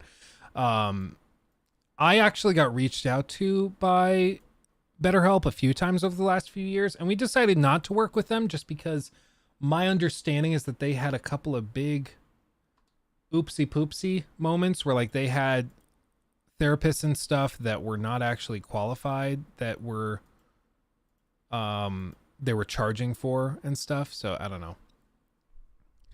So we decided not to do it because they've been in hot water, but I don't know. Never heard good things about BetterHelp. Yeah, I mean, if they fix the problems and it actually is a place where people can get access to quick mental health care, I think that's awesome. I love it. But the fact that they dealt with some kind of iffy policies and stuff in the last few years, it makes me a little uneasy to just start recommending them, especially because I haven't used them, The new Raid Shadow Legends or Raycons. Yeah, Raycon, at least Raycon, like the headphones are decent. They're not premium headphones, but they're decent for the price. And Raid Shadow Legends, weirdly enough, Raid Shadow Legends has started trying to lowball people. They used to just throw money at you. But recently it's been like hilarious how low their offers are. Like, we're getting higher offers from like portable monitor companies to make it so like you can pack a monitor in your suitcase to take with you when you travel with your Series S. Like, those companies are offering double what Raid Shadow Legends is offering. It's really weird. Yesterday we had the biggest hail rain ever. The ice the size of my fist falling from the sky. 8K house roofs destroyed. Oh Jesus, Arno. Yeah, where I was growing up in like northeastern Texas, every spring summer we would have crazy hailstorms like that, size of like golf balls, tennis balls, fists, crazy huge hail. And then we also would have tornadoes and stuff. I still am like, what am I What am I afraid of? I'm afraid of freaking tornadoes. I don't mess with tornadoes. I don't want to live somewhere where tornadoes are. I grew up with them and they scarred me as a child. And so I don't mess with tornadoes. That is like my fear. Some people have a fear of the ocean, heights, claustrophobia. For me, it's tornadoes. I do not mess with tornadoes. We're in Texas. I was in McKinney. So like northeast of the Fort Worth area. Yeah. Yes, sir. Yeah, man. I don't mess with tornadoes. You just look at it and you're like, the sky is falling. that's literally what's happening, dude. Why anybody? I mean, okay, I do know why people live in a place like Oklahoma. It's because of like your family's heritage. You don't have the money to move. Maybe you honestly just love it. Whatever. Like, more power to you. I couldn't do it. You're a stronger person than me, because I look at a place like Oklahoma and I'm like, oh, so there's tornadoes there? No. I don't care if I have to sell everything I own and then hike out of there. I do not mess with tornadoes. That's how I just don't mess with them. Yeah, Dallas Fort Worth is not bad. It definitely doesn't get hit as hard. Like Austin, Texas is far enough south. You don't really deal with them, I don't think. But yeah, that like northern Texas area, every season you deal with 5-6 tornadoes. It's crazy. Scariest part is noise. I was at the window before it started and could hear it coming from far away. It was insane. At least in Texas, they made the windows like hurricane rated. I remember like those, there was hail the size of a softball, because we had a softball because we had been at the park earlier that day. And I was like 8 years old when this happened. And so like we held up the ice and the softball and it was the same size. Like it was ridiculously huge hail. And it was slamming against the windows of the house. And they just deflected it off like it was nothing, because they built the houses to withstand it. Here in Colorado, the houses would fall apart because they're just not built like that. Thoughts on the ROG Ally? I love it. I think it's insane that it will just fry micro SD cards. Thankfully, it didn't fry mine. I was able to put it into my Tab 9 Ultra. And so I have another terabyte of storage on this thing because thankfully the ROG Ally didn't fry it. But the ROG Ally, you're supposed to be able to put a micro SD card in and then expand the storage. It just didn't work. Like the SD card readers are just fried. But the ROG Ally is fantastic. I love that thing. I use it like every night. But yeah, love it. Most Austin weather hits just outside of town. In-town weather just kind of goes around. Yeah, I liked Austin a lot. We visited back in April for a wedding, and I thought it was great. It's very expensive. It's the Boulder of the South. Where I live in Colorado, there's also Boulder, Colorado, and that's stupid expensive to live. And Austin is just like a bigger version of that. So I can see why people like it. I honestly, I could see living in Austin, but it's also very humid. At least in like Boulder, Colorado, it's in the clean, crisp Colorado air. And I love snow. So here in Houston, we flood. Oh, I lived in Houston when I was really little. I don't really remember it. I was small enough. I was probably like 4 or 5, but we lived in Houston as well. And Carl, 9 months, baby. Ooh, baby. Look at that, 9 months. 9 months. Cyberpunk update is great. Started a fresh save and enjoying myself aside from the BD stuff. Also, what is the baby drink near the coffee? Oh, this is a caramel Premier protein shake. 30 grams of protein. Quick and easy. It's pretty good. That muscle milk for them gains. Yeah, baby. Yeah, baby. Okay, let's see this. Let's keep going. Sorry, Jacob, that's a lot for you to cut out of the stream clip, but you know how I be. engine. Something that happened since I wrote my outline for today's video is, the Unity runtime, the way they want to charge for every install of that. Imagine that's the core, right? This special black box. It's full of demon magic. Nobody knows how it works, but there it is, and it's doing things. That's the very core of your engine. Then, think of, I just want to say modules. Big systems that exist on your engine. These are going to be things like, your render, how your sound is done, your animation system. If we're to go way back in time, is it a deferred render or not? All of these things, all the kind of nuts and bolts of how those things work that are there in a rather generic sense, right? Oh, yep, you use Unity, you've got the physically based renderer. Okay. And then we're just going to have what I'm going to call plugins and tools. And that might be a little tool that you make to make just a little bit of your game creation process be a little bit easier. Maybe you want some more procedural generation tools for terrain so that your developers can make terrain faster. Well, you build your little terrain system, there you go, you plug it in. A really good example for our game, the Pale Beyond, the words in this game are all written in something called Inkle, right? Of course, we were using Unity as the game engine. We had to make those things talk to each other. We also had this little system developed called Inkstructions that allowed us to do some very cool and handy things. That's kind of what I'd say is an example of a plugin, right? It's a tool that you can make to help you do your job using this game engine. And often, it's actually less the core game engine that gives you the features that you see on the game, and it's far more iterations on modules and like little plugins and tools for the engine that allows the developer to, in that engine, build the new feature or just make content more efficiently, right? And you look at Unity and Unreal. I think Unity's got 3,000 engine developers. Unreal, of course, they're very concerned about their core and their modules, right? Because if you're a development team, like we were with Pale, you need to make a bunch of custom things that will exist on top of Unity that will allow you to do all of the things that, as an example, we wanted to do to make our game that, who knows what page this is on, but our game that looks vaguely like this, right? Now, if you're making another type of game in Unity, well, you're going to make different little plugins, different tools. Maybe you'll grab different things from the asset store. And when I say asset store, you might be thinking grabbing a bunch of trees from it. No, asset store could be something like save load system. It could be a particular shader that you like the look of. Okay, so these companies are engine development companies. Their thing is they make their engine really damn good. But also with that, to make their engine be capable of doing a lot of things, potentially including things you might not even need for your game, so you may just lose a little bit of efficiency in using one of those off-the-shelf engines, right? Now, some very large companies can get what's called like a source code license, which will let them really just dive into the guts of Unreal and make all of the super custom things that they want. That's what I assume that like CDPR got. I would think, because the fact that walking away from the Red engine is so insane to me to begin with. That I mean, you play Phantom Liberty and then come back to me and be like, yeah, it makes sense that they're getting rid of it. Dude, that engine is wild. And the fact that they're just walking away from it for Unreal Engine is even crazier. So we'll see if it pays off. They've got to have a reason. They've got to have something they've seen with Unreal Engine that makes it all worth it. And that's where I'm like, they've invested so many tens or even realistically hundreds of millions of dollars into the Red Engine 4 that they have to have a very good reason to be moving to Unreal Engine. And I can't wait to see what that is. Like, either it's going to be one of the biggest blunders ever, or there's something else they're seeing. Recruiting, they're opening new studios. That could be it, Matt.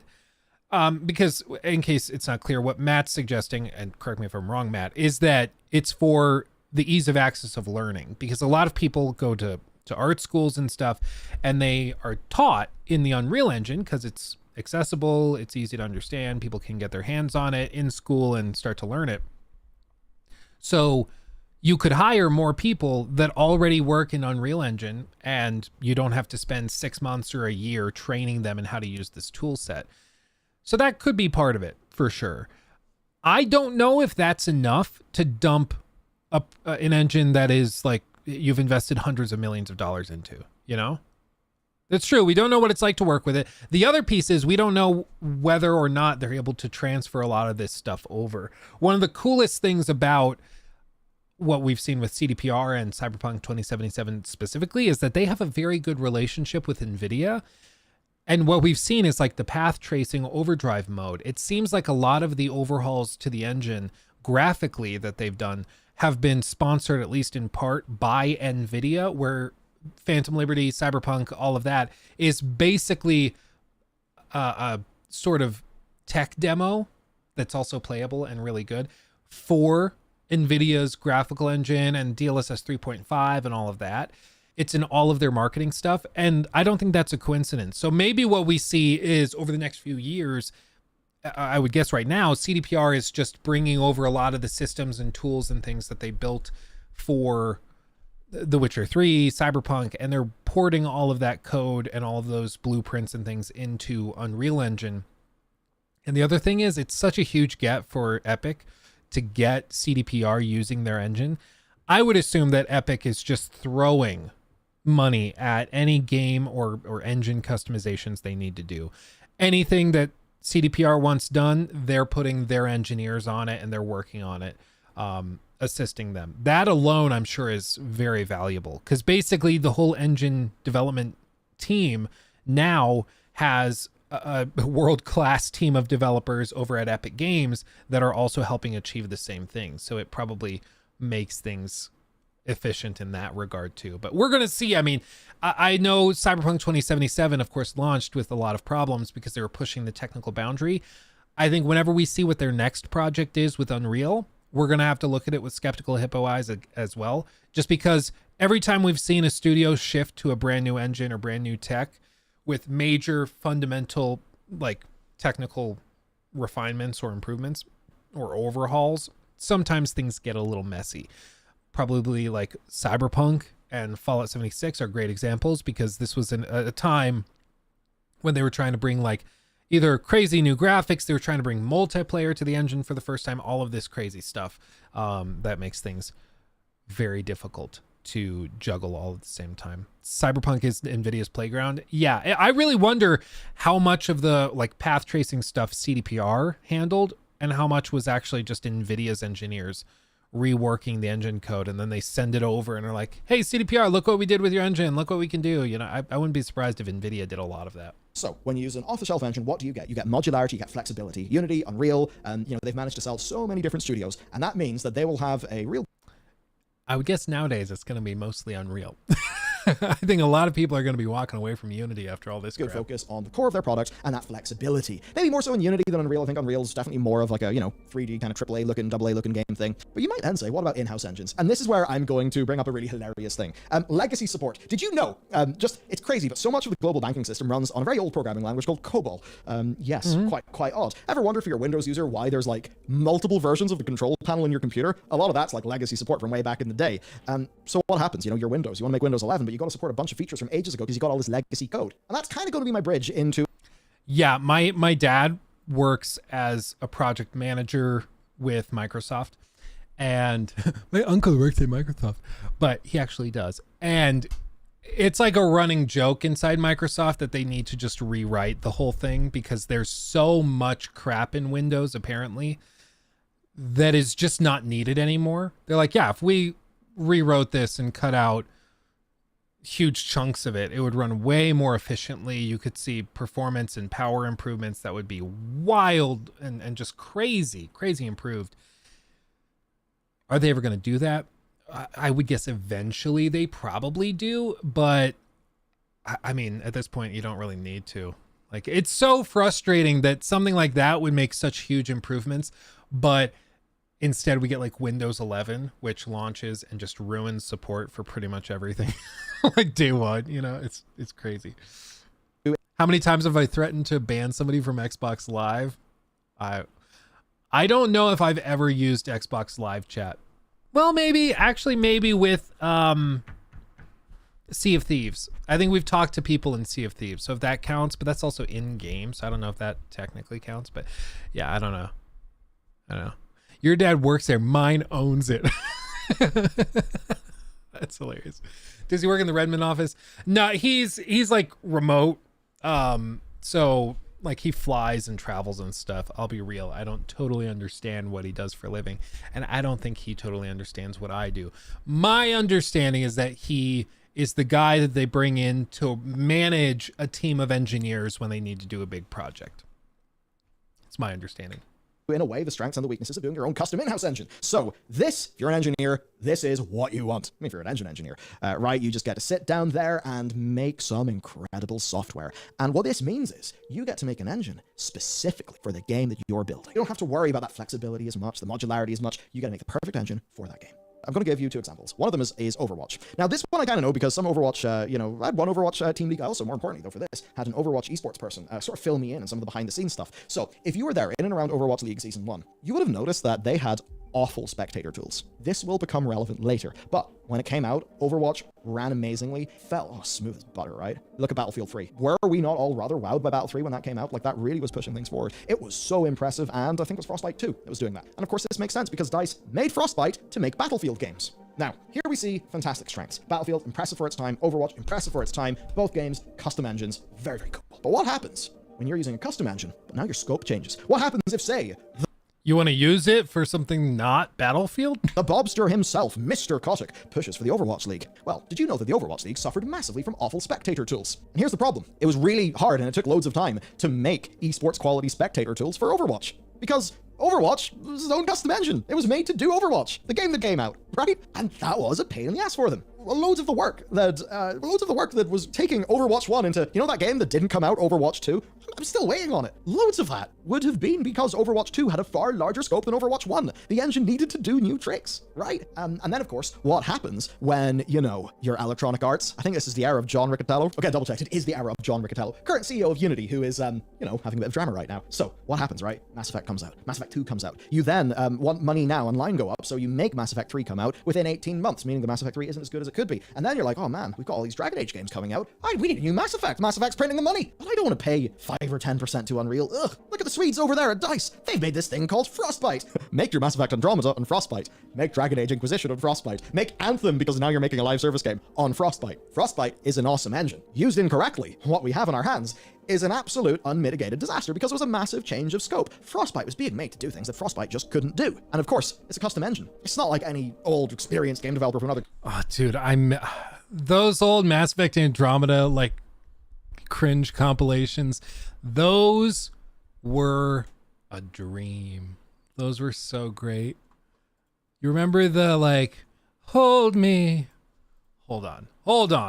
Mass Effect Andromeda. I think it was Krabby Cat. I think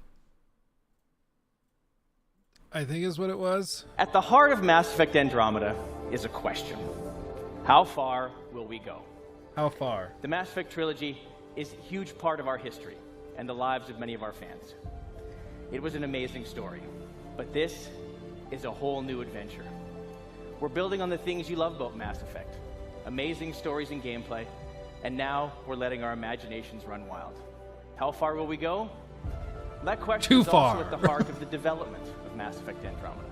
And for the first time, it's all powered by Frostbite, which means you're going to see, hear, and feel Mass Effect like never before. That's our promise to you. I remember them talking about how it's powered by Frostbite, and that was supposed to be a selling point. So he's right when he's describing how, like, that was one of the big things that they were going to try to do. It's powered by this powerful engine that runs Battlefield stuff. It's going to be great because of that. And it turns out after the fact that no, it ended up suffering because of it, because none of the animation kits worked right. Nothing worked.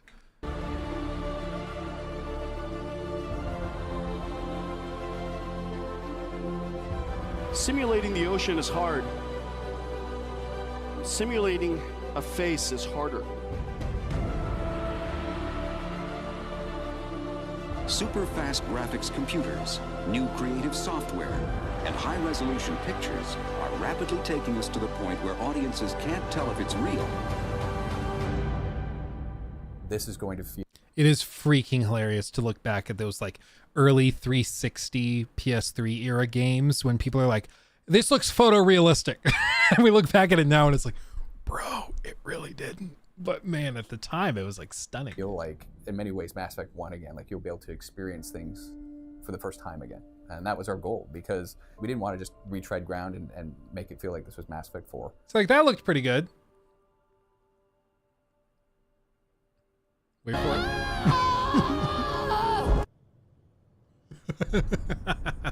Dude, okay, so to follow in what Bellalar was describing, the reason that apparently Mass Effect ended up the way it did, or Andromeda ended up the way it did, is because they had all these little modules and plugins and things for, like, the facial animations, for the NPC generation. God, what is wrong with your face? Yeah, for all of this stuff. And apparently when they put it all together close to launch, like 6 months, a year out from launch, things just stopped working. So they'd plug in, like, the facial animation system that's supposed to tie the dialogue being spoken to the lips moving, the explosion, and, like, all this. And it just didn't work anymore. To whom? And your goddamn father? Sorry, my face is tired from dealing with everything. Sorry, and they my just face is tired. look a little bit off. I wrote in my preview, I think they kind of look like Sims 3 era Sims. They sort of just, something about their eyes is a little bit off. Their eyelashes are incredibly thick and just obviously like stuck to their face. Be aware. The That's dead all. stare. Don't worry. I majored in glad handing during Pathfinder training. Don't worry. I majored in magic. Dude, it's so bad. It's so bad. At least they don't look like the Mortal Kombat or Mortal Kombat 1 characters on Switch. Yeah, those are on another level, dude, but not that far away. So yeah, the Mass Effect Andromeda stuff was always just insane. It was always dreadfully terrible. But I need to go back and play that again. Try it again for a video. That's a throwback. The company is going to exactly know how to use Frostbite or be super proficient. So basically, here's the TLDR, right? Custom engines, you build them for a purpose. They'll be amazing at that purpose, but you could have to contend with some technical debt because maybe for your next game, if it's to use that engine, your scope will change. Another good example of this, why are CD Projekt Red, after the fun experience they had with Cyberpunk 2077, not using Red Engine again? Because the new Cyberpunk and Witcher games are in Unreal Engine 5. Because Red Engine, it took them real far and it did some really impressive things. But it kind of ran aground in like editor tools and stuff that would lead to bugs and all of those things that contributed to Cyberpunk 2077 not being the clear win that we also desperately wanted. Now, yeah, and I mean, the other thing that we haven't considered with Cyberpunk 2077 is like now it runs great. There's like a couple bugs here and there, but nothing bad. Nothing like totally awful like we had at launch. But it very well could be that they did like an analysis of the engine and they were just like, you know what? I think if we try to do The Witcher 4 or whatever they end up calling it, we're just going to have another buggy launch and it's going to take us another 2 years to fix it. And maybe they did the analysis and they were just like, honestly, it's going to be 2 years faster or a year faster just to use Unreal Engine. And yeah, we'll have to rebuild a lot of stuff, but it'll work well. Let's just use that. And the other piece is, does anybody know when they announced that they were dropping the Red Engine? CDPR announces move to Unreal Engine 5. They announced that back in March of 22. So March of 22. They were working on it still. Cyberpunk was still pretty rough at that stage. That was before the big 1.63 update. That was before a lot of this stuff was really, really fixed. So at that time, it was probably just a good strategic choice to be like, hey, we don't want to be held back by the negative perceptions people might have with the engine that caused Cyberpunk to break. So let's just shift. Kind of like if Bethesda announced now and we're like, oh, we're going to move away from Creation Engine. We've heard your complaints and frustrations with load screens and the animation quality, stuff like that. So we're going to shift into a different engine, or we're going to build an actual new engine or something like that. That would be in response to the negative perception tied to it right now. I don't think, for the record, Bethesda's going to move away from Creation Engine because their fans clearly don't care. So why would they fix it if the fans don't care? But I think they might regret that when Elder Scrolls 6 comes out, because I think that is going to be like, if you think Starfield feels outdated now, and I've said this before, if you think Starfield feels outdated now, fast forward 3, 4, 5 years, and after we've seen what like Sony first party studios are able to do, like we've already seen what Spider-Man can do with those instantaneous load screens and fast travel stuff with Spider-Man. Imagine what things are going to be like in 5 years. And then Elder Scrolls 6 comes along and there's still load screens between every door and getting into a carriage to travel somewhere else. It's going to be pretty rough. imagine this. You have a team of 300 people. You're moving to a new project. Your engineers don't know the scope of the new game design because it's still in pre-production. You've got a warehouse full of artists and designers with not that much to do. How do you use all these resources? You make them dance and you sell the videos. Venom Gaming super chatted $12.07. Thank you, Venom. Hey Luke, are you going to do an in-depth review of Starfield? Yes. I tried the premium edition for the early access and refunded after 20 or so hours. It was so dull and boring. Interested in your thoughts? Yeah, I I actually am working on it. I spent like 2 hours last night just pacing in this room, doing like voice to text scripting and outlining for it. There's of course a lot of pieces, because if I am going to talk about like the base building, I need to spend a lot of time base building to form my opinion of it, because I don't want to be like, hey, this is lame because of X reason, and then it turns out that if I played it more, that reason goes away, right? And then it's not actually lame. So there's just a lot of time and experimentation that goes into it. But yeah, we are working on it. At this point, I would guess it's probably like late October, December-ish is where it's going to land. That's my expectation. And then after that, I mean, I'm going to start working on the Baldur's Gate 3 thing. That I'm trying. I don't even know if I want to think about it, because that video is going to be just such a behemoth. I'm worried if I start to really dig into it now, I'm going to get overwhelmed and just walk away from it, and I don't want to do that. So yeah, I just don't want to start thinking about it. Otherwise I'll get overwhelmed. And that's kind of how you end in all of these, Overwatch 2 shit show situations, Anthem situations, where humongous amounts of work and prototyping is just thrown straight out of the window. So you can see here the pros and the cons of rolling with your own engine. Mass Effect Andromeda suffered terribly, everything BioWare did suffered terribly, yada yada yada. We all kind of know the story, and that means it's Bethesda time. This is the spicy bit. Oh, baby! Okay. In 1997, Numerical Design Limited released the NetImmerse engine. Bethesda game studios, who were looking to evolve from the in-house X engine, funny sort of wording, which is their own engine, they wanted to move away from that, so they decided to license NetImmerse, and they used it to build Morrowind. And that is how they moved from like Elder Scrolls Arena, Elder Scrolls, Daggerfall, etc., into Morrowind. And that engine would evolve into GameBrio. And GameBrio would basically power Morrowind, Oblivion, and Fallout 3.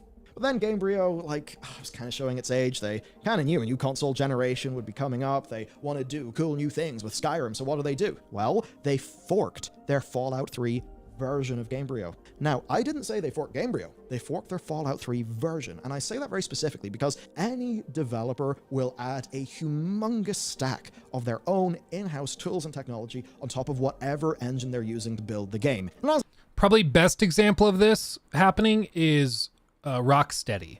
Rocksteady used Unreal Engine 3 for, I think it was both, was it also Arkham Asylum? They used it at least for Arkham City and Arkham Knight. So even Arkham Knight is running in Unreal Engine 3.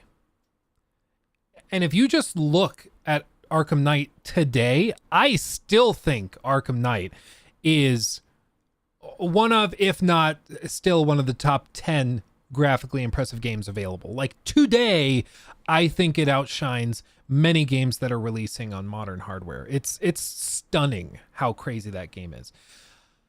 And that was an Unreal Engine 3 title. But it wasn't just Unreal Engine 3. Like you can download, I don't know if you can actually download it still, but it wasn't the same engine that you would download it through the Epic launcher.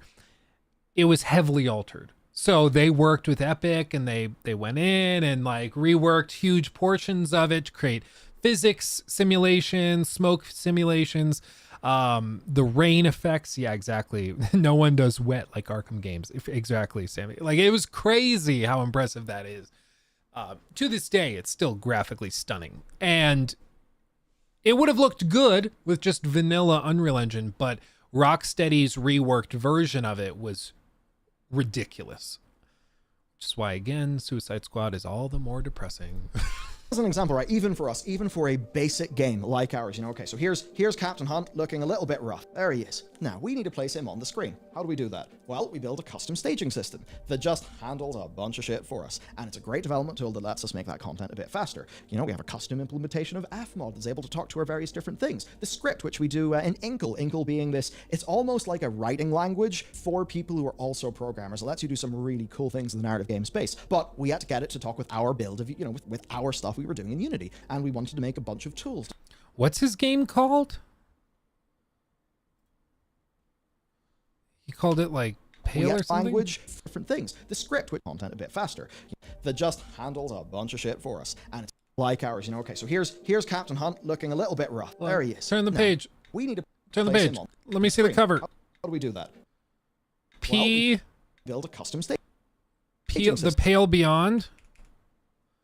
Hold on, because this actually looks pretty good. I like it. If it's inspired by like the Franklin expedition and stuff, because that's what it reminds me of, just looking at it. The Pale Beyond. Oh, I have a sneeze coming. Oh, that one woke me up. You ever have one of those sneezes that like you feel in your chest? That's what that just was. Oh, felt great too. Yeah, this is interesting. Bellala Studios. Interesting. 5 years ago, this kind of crew set through the Pale Passage in search of the absolute magnetic south. The ship and its crew were tragically lost to the ice, never to be seen again. Her sister ship, the Temperance, shall follow in her path. Yeah, so it's like inspired by the Franklin expedition. That's super cool. I love it. I love it. Maybe I'll play this like on the flight. On the flight to Florida in a couple days. That's super cool. That's super cool. I've always wanted, and I think we will eventually make a game. I have a handful of design docs that I've been working on. So it's on my to-do list. I know it's weird to have that on the to-do list, but I've had it on my to-do list to make a couple of games. And so it's always been a dream of mine, and eventually we'll do it. I think like once I get to the point where we have a tad more time on our hands, I think that's when I'm gonna bite the bullet and get into it, because it sounds so fun, you know. Oh man, mow the lawn, file taxes, make a video game. Yeah, exactly. Develop an entire game. Luckily, I have a lot of connections. Like I have connections with people in the publishing space. So once we get design docs and prototypes built, like I have the connections to go and meet with publishers and stuff. And I have the built-in guaranteed advertising right here where I can market it this way. So plus it also just makes sense to me that like if I'm going to critique and describe video games and analyze them and stuff, it makes sense that I should put my money where my mouth is and make a game. And then you can see if I actually can back up what I'm throwing out, you know? Makes sense to me. Better not be buggy, Luke. Yeah. Guys, I'm making a video game. We're using the creation engine. Can you imagine? Dude, that'd be so freaking funny. To do some really cool things in the narrative game space, but we had to get it to talk with our build of, you know, with our stuff we were doing in Unity, and we wanted to make a bunch of tools to help us debug and help us do things with the script. So we have this system called Inkstruction. It's a shitload of code, shitload of custom stuff. The only version of Unity exists in is the one that we have, because we built it on top of that. These are the kind of tools that actually help you make the game on top of the engine. So even for a simple game like ours, there's a hell of a lot. You can imagine then, if you're moving from Morrowind into Oblivion, into Fallout, can you imagine the amount of custom stuff?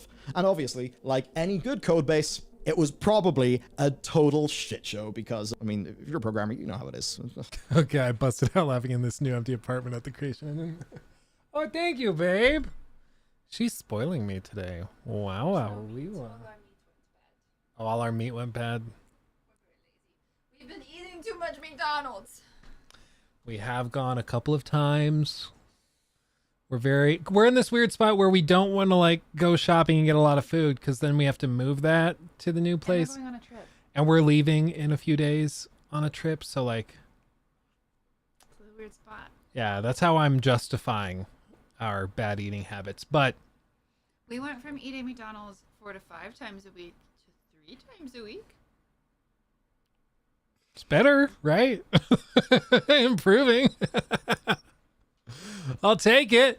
Isn't there an In-N-Out in Colorado? Yeah, there's one like 45 minutes south. And then they're building another one like 15, 20 minutes away in Loveland. That one's not done yet. It's like probably still 3-4 months out from being finished. but it's in the process. So we'll get that eventually.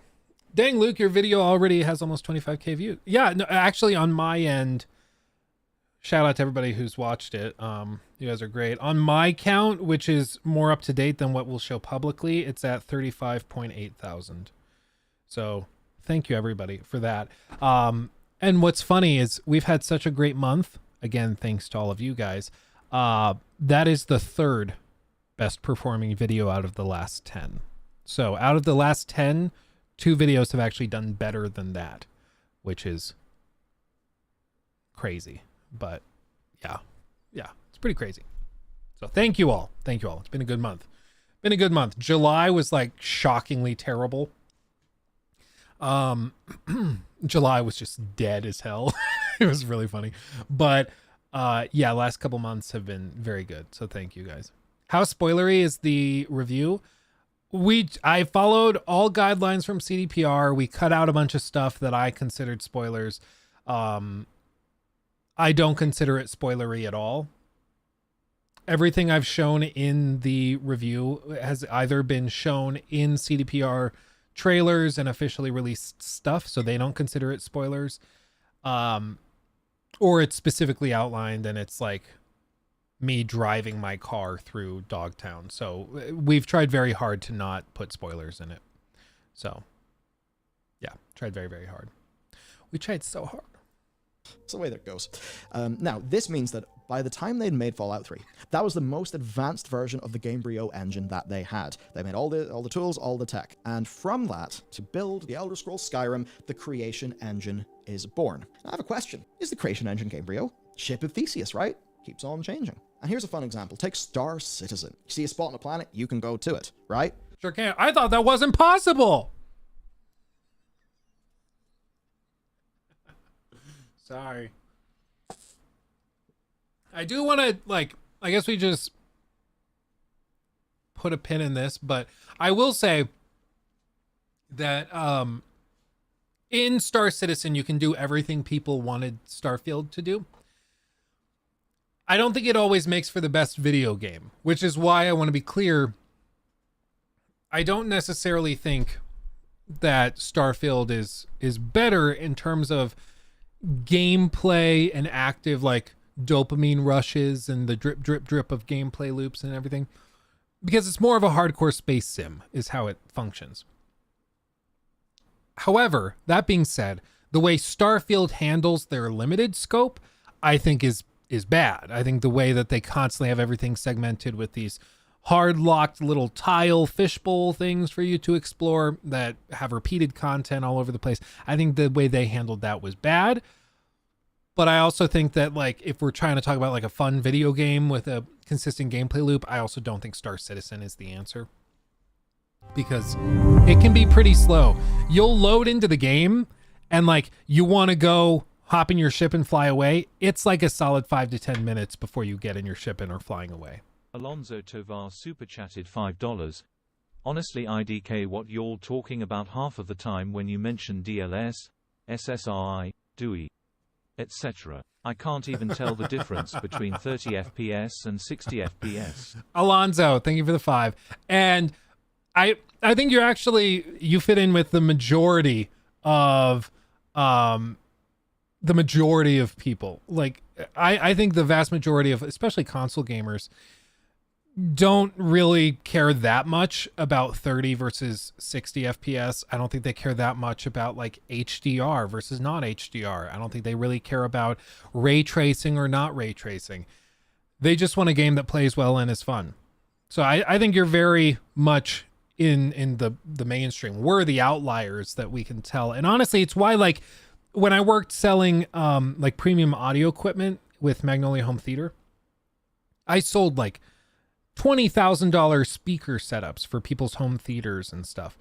And I would tell people that would come in and were hey, can I listen to the nice speakers? I would have a serious moment with them. And I'm just I just real talk. Once I show you what really good speakers sound like, everything else will sound like garbage. Do you really want to taste that forbidden fruit? Because again, everything's going to sound terrible.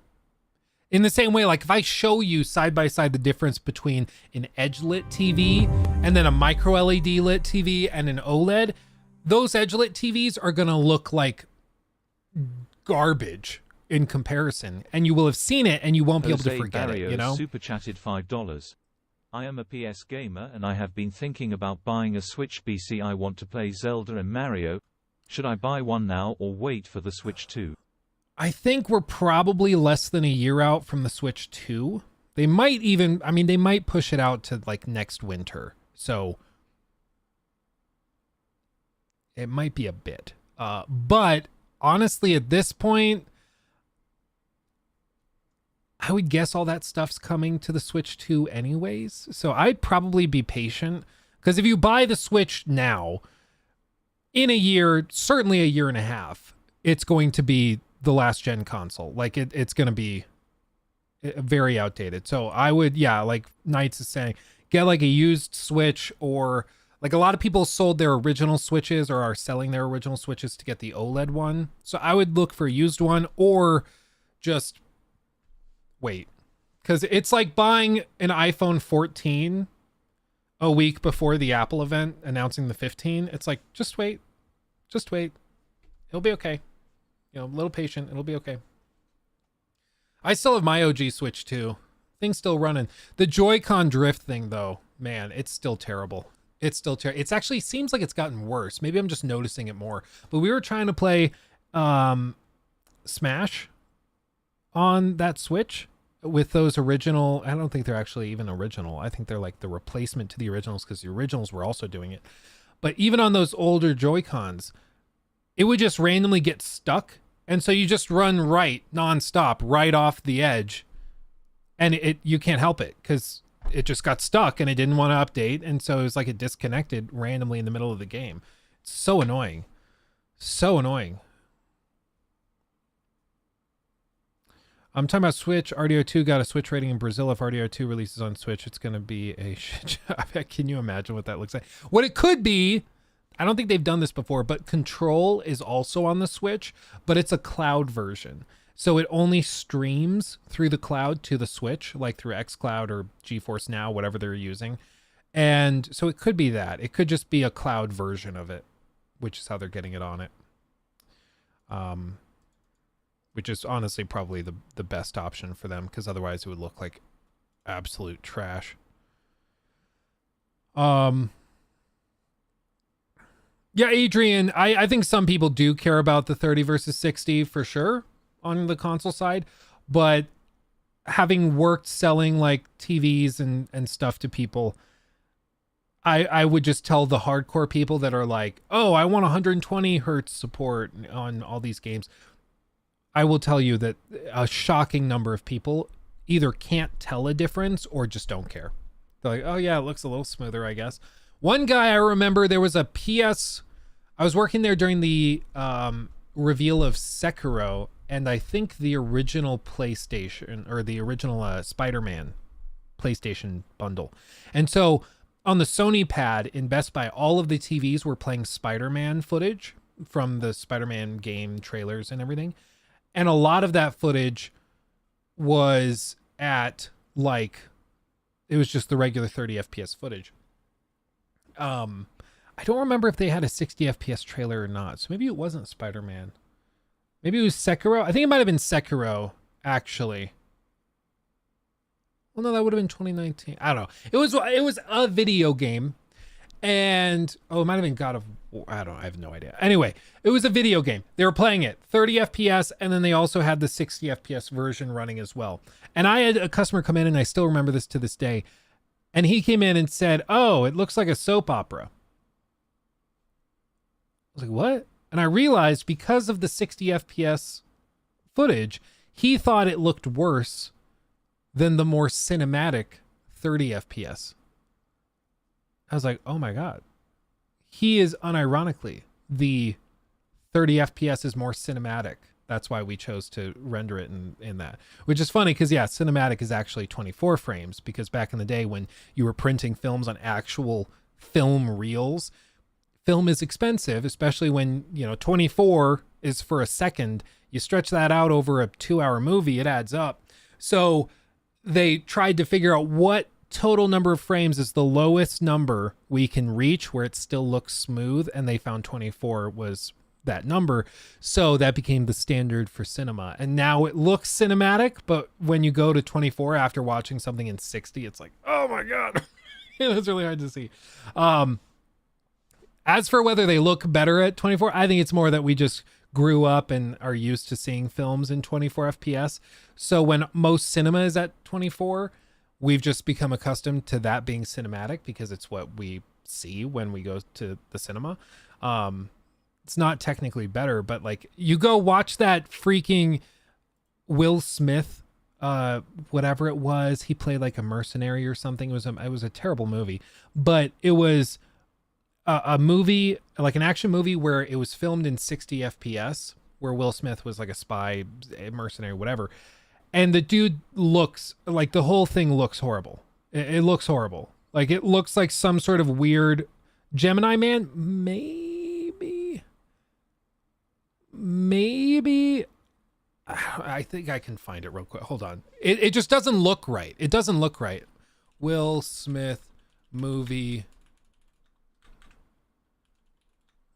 I think it was 60 FPS. I don't think it was 120. Maybe it was. Yeah, Gemini Man.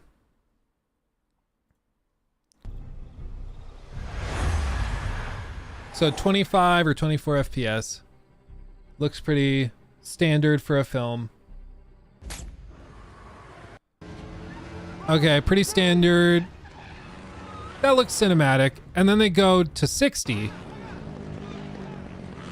And it just doesn't look right.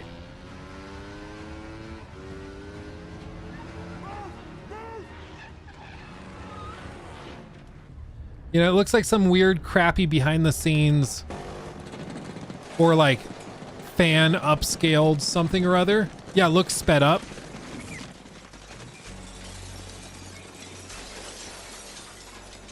Even though it's technically better. In theaters, it was 120. Okay, yeah. So in theaters, I'm sure it looked even weirder. Or like The Hobbit, where they filmed The Hobbit in, I think, 48 FPS because the standard was 24, so they doubled it. And I remember stories coming out at the time where everybody was like, oh, I went to see The Hobbit and I'm so motion sick because it was at this higher frame rate. It's weird, but people are like that. People don't respond well to higher frame rates sometimes in the masses. Us gamers, we're weird. We're really weird.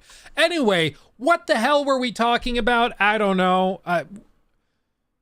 I lost track. I'm sorry, everybody. I lost track. Oh, Alonzo, maybe it was your super chat. You can't tell the difference 30 and 60. Yeah. I think that's what it was. I think so. Anyway, hopefully that diatribe answered your question, Alonzo. Or your statement, whatever. Luke Tangent Stevens, yeah, is insane. The amount of just incredible streaming and stuff that they're able to do to actually make a simulation that detailed run at such a scale. Yes, it has bugs. There are a lot of other issues with Star Citizen. Those are kind of beside the point for now. But certainly, a lot of the things that people sort of wish they could do in Starfield, you can do in Star Citizen. To do that, they built it in CryEngine, then Lumberyard, then or whatever it was. Amazon actually got really pissy about it, and there's a whole thing going on. But a really good example was like CryEngine was 32-bit. They needed 64-bit precision, so they had to rip a whole bunch of that out and just rebuild it. So the creation engine is the GameBrio engine, but it also isn't because all of these things change. id Tech 3 built Call of Duty 1. That then morphed into the IW engine, Infinity Ward, right? Still quite id Tech, but they built a shitload of stuff, and they kept on iterating that. If you just look at... Oh, man. This green chili is very spicy. I'm so white. It's so spicy. Oh, baby.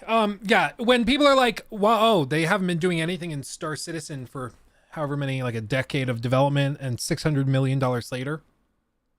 They have been. I think you can definitely argue that it's been a poorly managed project, but good God almighty, they've done a lot. Like, they've rebuilt the game engine like 3 times or something. It's ridiculous. It's ridiculous. Dude, it's so spicy. I'm struggling. Oh. Wikipedia, with the various different versions of the Infinity Ward engine, you can see that that genealogy. You can see how it kind of runs straight back up the years as they keep on building stuff. And, you know, eventually you've built so many things, you've ripped out the core, built a totally new thing, that it's absolutely a Ship of Theseus-like situation. So to go to the creation engine then, Todd and his team needed more bells and whistles. The Creation Engine project, then, basically involves turning their Fallout 3 fork of GameBrio into this new thing with sort of new headline features called the Creation Engine. And my favorite story of the development of Fallout 3, though, is that when they were coming off of Oblivion to make Fallout 3, they were using the same engine before, right? And they were just trying to upgrade it and tweak it, GameBrio, and rework that. My favorite story comes from one of the interviews of the behind the scenes making of Fallout 3. And they described how because the engine had never been used to create gunplay, they didn't have any systems for gunplay. And so what they did is initially they basically created guns that functioned as invisible bows. And then the bullets were just really fast arrows. And so you'd fire your invisible bow that looks like a gun, and it would shoot an arrow out super, super quickly. That was not the size of a full arrow, but was tiny, tiny. And it would track and then hit the target and everything. And it didn't end up working, so they had to completely rework it and figure it out. But it's one of my favorite examples of game designers and engineers trying to come up with creative ways to get a new mechanic, again, talking about scope changes, working in an old tool set, which is just fascinating to me. Luke asks for spicy mayo. He thinks it's just regular mayo. Yeah, man, I'm a weakling. In high school and college, I trained myself to be able to eat really spicy salsa because I was sick of people teasing me for not being able to handle spicy foods anymore. So I bought like the jars of the mild and then the hot and then the very hot and then the habanero crazy hot, whatever salsas. And I trained myself having one jar of the regular. Next, I moved to the hot, and then I moved to the very hot. And I worked myself up over the course of like 2 weeks to eating the really, really hot stuff. And by the end of it, I was able to just scoop it, and it was no big deal. It wasn't a problem at all. But I had to train myself up to eat the spicy stuff. And I guess now I'm just a wimp. What happened? And then the Creation Engine evolves, right? If you compare Fallout 76 to Fallout 4, you see big changes. They have a lot of new procedural generation tech, they have new global lighting that is way, way, way better, and, of course... Did it or did it not have 16 times the detail? That's the question. Though, still at the time of Fallout 76, it was clear to everybody that cracks were showing. Now, of course there were cracks, because you look at Unity and Unreal, massive corporations with humongous technology teams, you know, like Unity have 3,000 people working in the engine. Todd doesn't have that many working in the Creation Engine. That's... Yeah, Todd, figure it out. Every time I see him, I'm jealous of his watch. Look at that nice Omega moon phase. I forget the exact name of it. Look at that thing. Oh, it's a nice watch. That's a nice watch. I'm happy for you, Todd. You put that Fallout 76 money to good use, I'll tell you what. It's definitely a false comparison, by the way. I'm not making that as a serious point. Kind of more of a jest. But anyway, you know, they don't have as much. Now, the tech people at Bethesda are not bad, but what they have to do is they have to focus on the features that will enable their gameplay designers to make content for the players. And every coder will have nice-to-haves, things they wish they could rewrite, technical debt they wish they could squash. I am sure there are coders there who, you know, they were thinking about modern save load technology. You know, they probably thought, if we really put our effort into that, we could probably do that. We could probably make it so that if a player runs in 4 kilometers or 3 kilometers in this direction, then more of the world just spawns, and you don't have a load screen that forces you to jump back to the planetary view, where you can move your thing over to the side and then jump back down into the planet. Now, of course, while that would have been technically cool in the way that it is very impressive that you can just fly anywhere on a planet in Star Citizen, think about the design of Starfield. It is more of a content-based Bethesda game than it is a roaming about the place and seeing what happens Bethesda game, which I believe, I think it was a recent PC Gamer article actually did a really good job of explaining the different kind of modes of Bethesda play and how Starfield is very focused on do content rather than roam about the place and see what happens. I enjoy it sort of for the content, but to me it's inferior to other Bethesda games because it doesn't have that kind of whole cohesive and immersive experience. I totally agree with this. I think Starfield is built to have you fast travel around to different objectives and to follow quests pretty closely. It's not actually very good for just going and exploring, which is a bummer as somebody that really loved going out and exploring in Fallout 4, in like Elder Scrolls 5 Skyrim, or in Oblivion or Fallout 3. Those games really excelled at just letting you wander around and discover cool stuff. Starfield's really bad if you try to play it that way. And so it's just a different kind of game. And my frustration with it is that they sold it on it being an space adventure game, like a game where you just navigate space, you go explore different planets. But if you actually try to play it that way, you're going to have a bad time. And that's why I think it's fair to say that it feels inferior to previous Bethesda games, especially in terms of exploration. Certainly. So I think that's fair.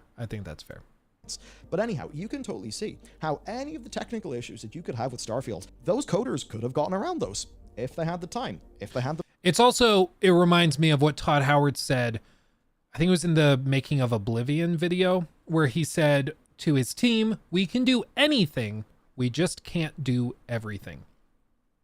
And I think this is a perfect explanation of that, where they could have had seamless surface to space transitions. They could have had it so walking into a building doesn't require a load screen.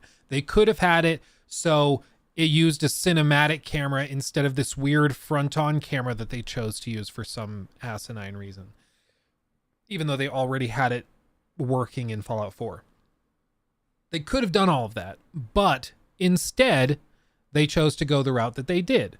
That's where design choices come in. That's where you can evaluate the decisions of the game designers like Todd, Emil Pagliarulo on the narrative side, and a lot of the other people involved with BGS games. And that's where you can critique the game, because they did a lot, but they made very specific choices in one way over the other. And that's where we can critique it. I think the shift to going towards this front-on camera angle when they had the cinematic run working already, I thought that was a bad decision. I thought the cinematic camera was frankly way better. Even something like Baldur's Gate 3, which is a super massive RPG, has a better cinematic camera system than Starfield when BGS already had the cinematic cameras working in Fallout 4. It's probably the most baffling thing about Starfield to me, other than the vehicles being absent, is this. Same thing with like the choice not to have vehicles on the planet's surface to help you get between points of interest. I think that was a strange decision, because now players just have to run for 3 minutes doing nothing through empty expanses while they run to a point of interest on a planet's surface. Clearly they didn't put vehicles in because of technical restrictions, and also because people would have found the end of like the walls of the fish bowls much faster, so they didn't want to encourage that. I still think it's a bad decision. It's not really a fix to it. But this is what we evaluate. We always evaluate the decisions, the things that they brought, the things that they didn't bring, and try to come to a conclusion as to whether those decisions were correct. The budget, but instead think about the sorts of things that Todd and team say when they talk about the creation engine. They're primarily focused on tools that lead to immediate player-facing things. As an example, procedural generation tech to allow for the back-of-the-box feature of there being like 1,000 planets and 100 you can visit, or whatever it is. The global lighting that makes the Starfield... Okay, so in a game like Starfield, you know the way you got your randomly generated crowd characters, or just kind of like, random components, and then you've got like your full, proper like A-list characters. I mean, you look at some of those A-list characters with really nice lighting, especially indoors, and it can look quite fantastic. It looks great in a screenshot, looks great in an E3 presentation or whatever, because they've focused on building the lighting system, a player-facing system. Now, of course, don't tell them that the second you go outside and everything becomes very flatly lit, that all the characters start to look really bad. But anyway, you can see how a lot of that creation engine development went into things that are directly sellable to players. They didn't go into other things that perhaps could have led to having a game that had less Bethesda jank. It also is just a matter of, again, their customers. If the fans don't care about certain things, they're just not going to rework it. Because why would they? I mean, again, it's like Todd Howard said in that interview, where he was like, honestly, we could have worked on the seamless planet to space transitions, but we don't think that's important to the player experience. And that we don't think our players, frankly, care that much about that type of thing. And I think that that's totally correct. I think their players clearly don't care about those load screens that are constantly popping up. They just don't. They tune it out. And that's awesome. I'm glad that you're able to tune it out. A lot of other people can't just tune it out. It sticks out like a sore thumb, especially when you're playing other games that are releasing contemporarily that have far surpassed that. And I think it just comes up and it brings up the question of standards that have changed and shifted. With BG3, we're talking about a game that has raised the standard and the bar for narrative RPGs. Whether you like it or not, if you market your game as a narrative RPG, you will be compared to BG3 because it's raised the bar of what can be done. That's why we made fun of all of those developers at Ubisoft and EA and all these other groups for freaking out when they said, when consumers were like, hey, this raises the bar for RPGs. And they're like, no, it shouldn't though, because then that'll make it harder to make stuff. It's like, yeah, but that's what happens when the bar is raised. And when BGS puts themselves into the genre of like space exploration light sim game, they're going to be compared to No Man's Sky, to Star Citizen, to Elite Dangerous, to all of these other games. Whether or not they're trying to do exactly the same thing, they will be compared. They just will be. They entered that comparison when they called their game and put it into that same genre. The peers will be compared. And so I don't find it that shocking that these things get brought up constantly. Now, kind of to summarize the broader point he makes towards the end of the video so we can speed this along, does this actually matter for something like the Elder Scrolls 6? Does it actually matter? Will the creation engine hold that back? And I think he actually brings up an interesting point, which is that the creation engine's problems and limitations reared their ugly head very forcefully in Starfield because of the kind of game it was and is. Whereas the Elder Scrolls 6 probably won't make those limitations that obvious. And I think that's correct. In Starfield, because you're constantly warping to different planets and you're running around and fast traveling constantly, it really makes those load screens obvious. Whereas in the Elder Scrolls 6, if you're wandering around like you did in Skyrim, that's probably not that obvious. Hopefully they can get rid of load screens between Venom like Gaming walking in Super buildings, Chatted but still. $12.07. Bethesda always gets the biggest pass out of any developer I know of. They make good mod platforms but mediocre games. It's not the devs that make the games good and fix it. It's always the community. I do think that BGS gets the biggest free pass of any dev that I can think of. I can't really think of another that puts out consistently like buggy and problematic games that the community has to immediately fix. I can't really think of one that is even comparable. So I agree. Like the fact that DLSS was not implemented day one, when AMD came out and said, we don't have an exclusivity contract, they could put it in. They came out and said that like a week and a half, 2 weeks before the game came out. And on day one of it launching in early access, somebody put in a mod to add DLSS. And now they've announced that, you know, I think they either have or they're about to bring DLSS officially to the game. But something like that is just stunning that they didn't fix that day one.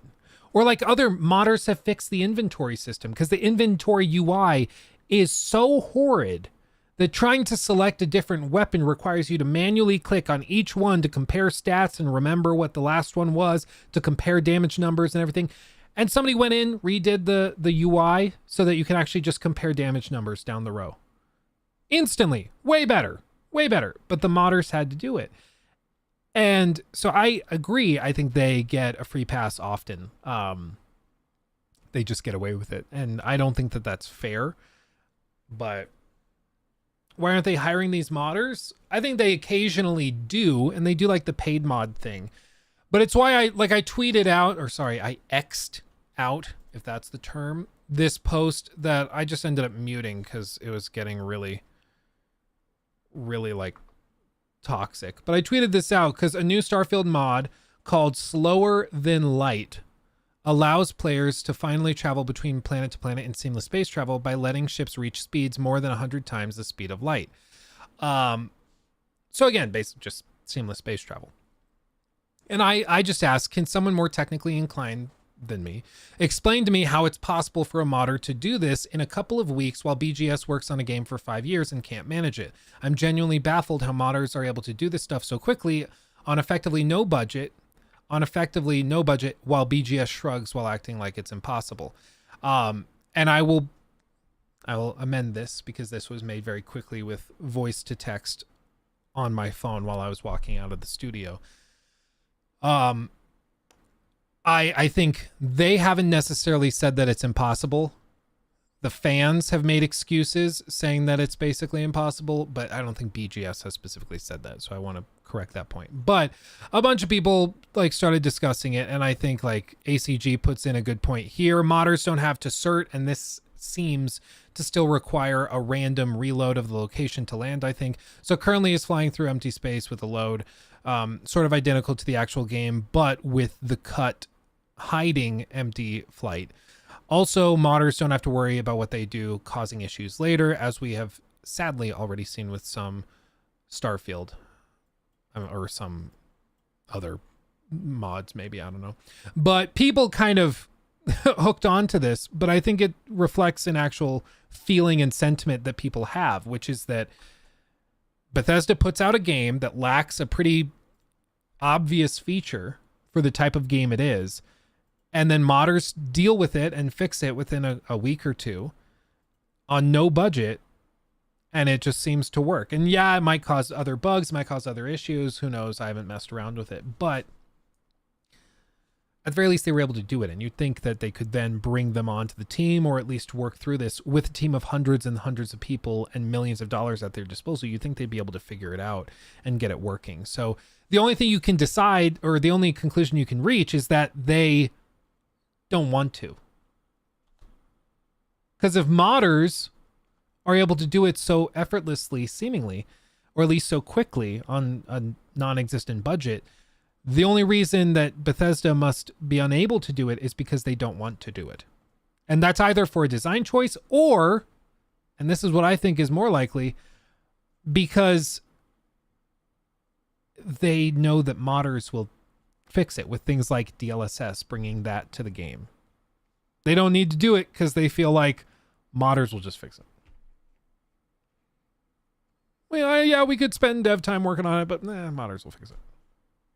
Full native ultra-wide support that doesn't cause the unnecessary distortions. Yeah, we could work on that, but modders will fix it. And it's just time and time again. It's a thing that happens. And I'm frankly a little fed up with it, but their fans are not. And that's all that really matters for them, I think. Luke, thank you for the 2. I think you figured it out from context clues now. What? I might have missed something. I'm sorry.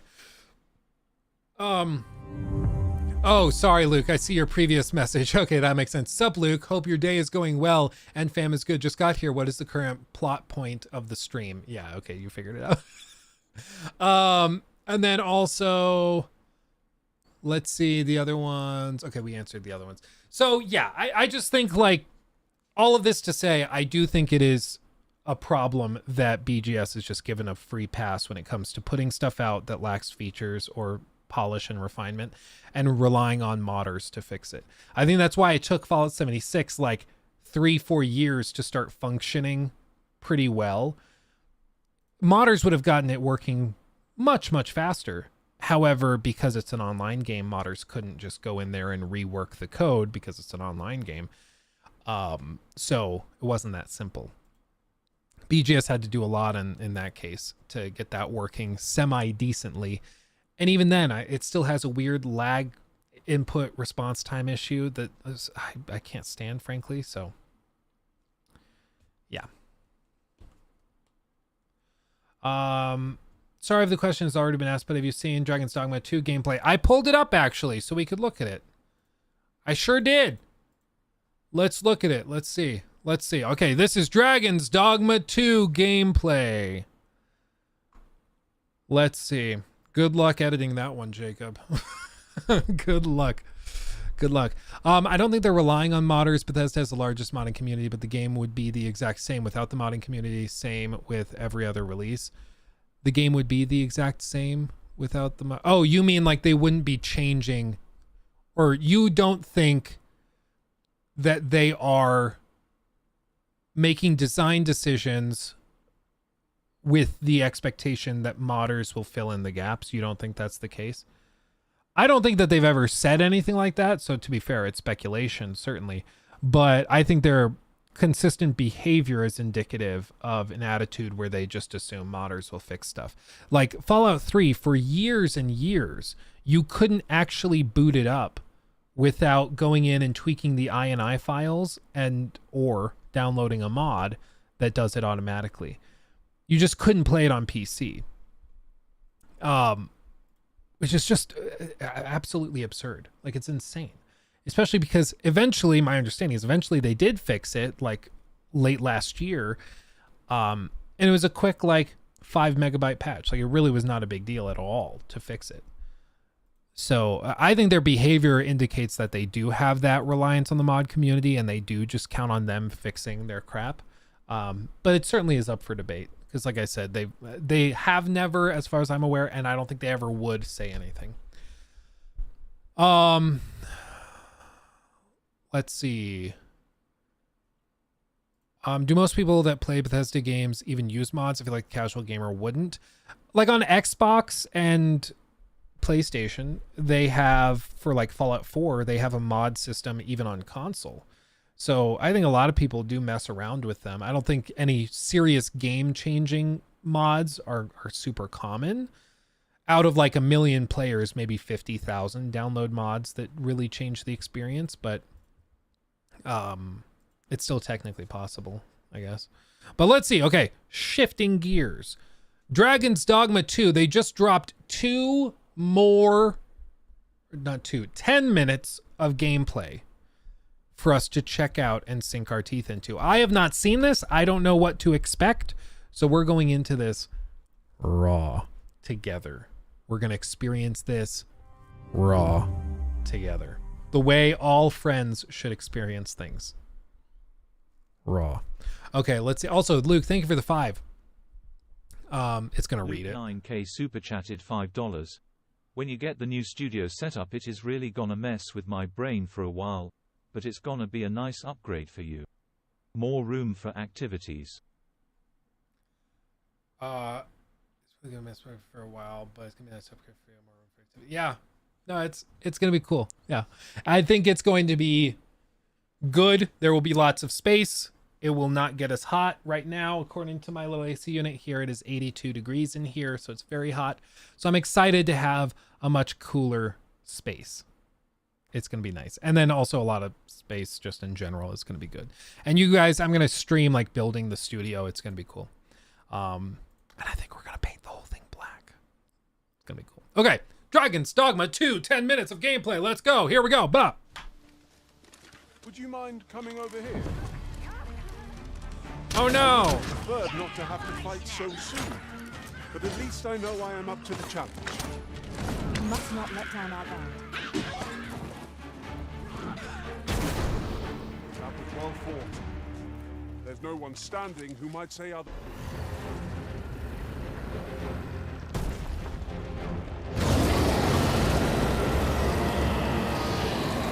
Oh no, it's a dogmatic dragon.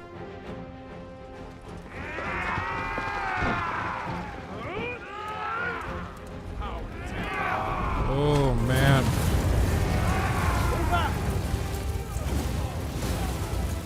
I never should have taken this shift.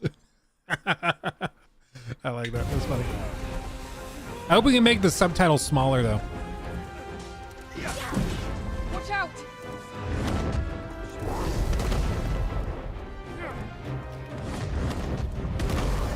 Slap, slap, slap. Yeah, that's doing a lot.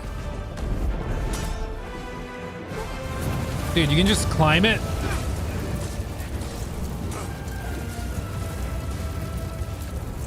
A little janky, but that's okay. Stab it. Cut it. Okay, that's doing a little something. Oh, then it cuts. They don't want to show us too much.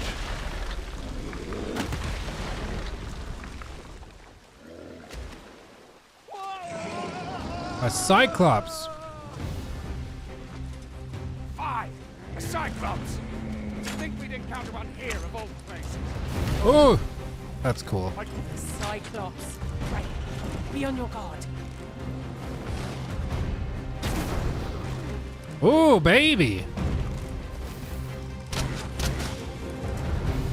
Prepare yourself. They're just climbing on him. That's pretty cool.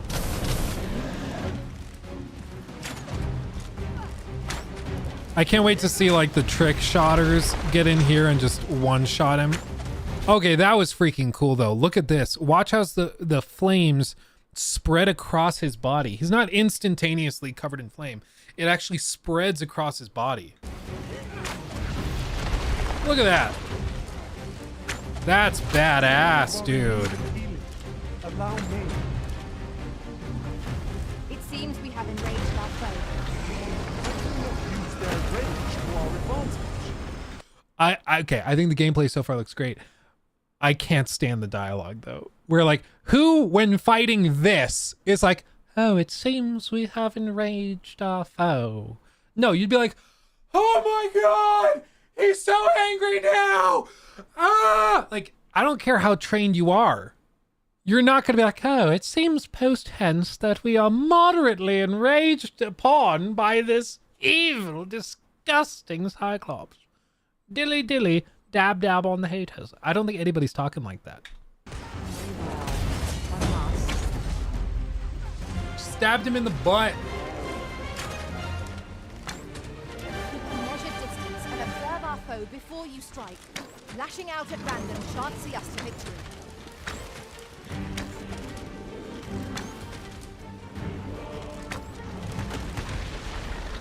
I do love how epic it is, though.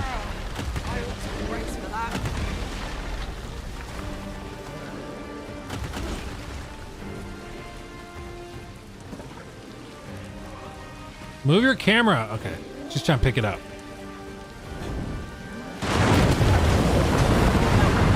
Oh. Oh, baby. That's actually pretty cool. That was actually pretty cool. Okay. Okay. I do think the water looks like absolute garbage, but honestly, you're not playing this game for the graphics of the water and like how high fidelity they are. You're playing to kill a freaking Cyclops with water slamming him against a bunch of rocks. That's why you play. It's not the official gameplay thing. Yeah, this is from The Gamer. Is the official one not cut up, or is this like pretty accurate?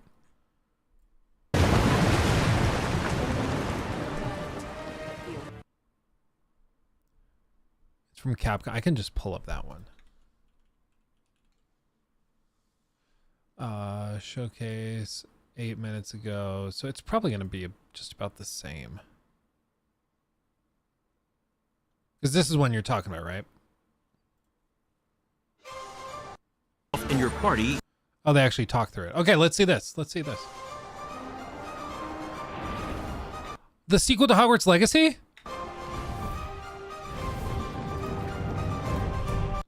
Is like a bald eagle griffin? Do we just call those like American griffins? Freedom griffins? Probably freedom griffins. I think that works.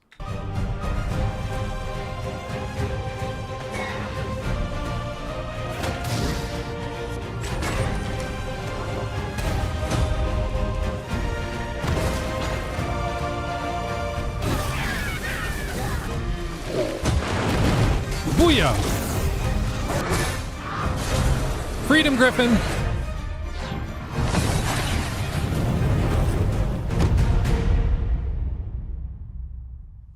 Hello everyone, I'm Hideaki Itsuno, the director of Dragon's Dogma 2. Dragon's Dogma 2 is a narrative-driven action RPG set in an immersive fantasy world designed to place player choice at the heart of the gameplay experience. The action gameplay is designed to challenge your creativity, and although this is a single-player adventure, AI-controlled companions will accompany you throughout the experience.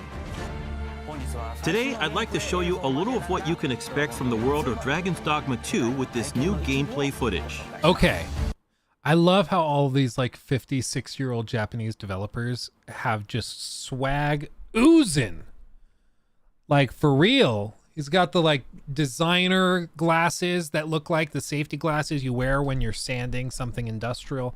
He's got the swoosh Bieber haircut from 2010, cool t-shirt and necklace. This guy dresses way better than I do. What am I doing? This is a wake-up call for me, I'll tell you what. In Dragon's Dogma 2, up to 3 AI-controlled beings called pawns can join you on your adventures. Players can choose from 4 starting vocations that determine how they will play. Of course, you will be able to change your vocation at any time by visiting vocation guilds. For now, let's look at the fighter vocation. Wielding a one-handed sword and shield, the fighter excels in melee combat. As a fighter, you can cut down enemies with a sword and protect yourself and your party using your shield.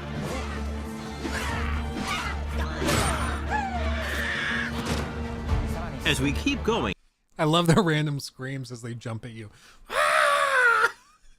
It's great. We can see some harpies in the distance. As an archer, you'll be better suited to take down enemies above you. Let's see what they can do. The archer is a vocation that uses a bow and arrow to attack enemies from a distance.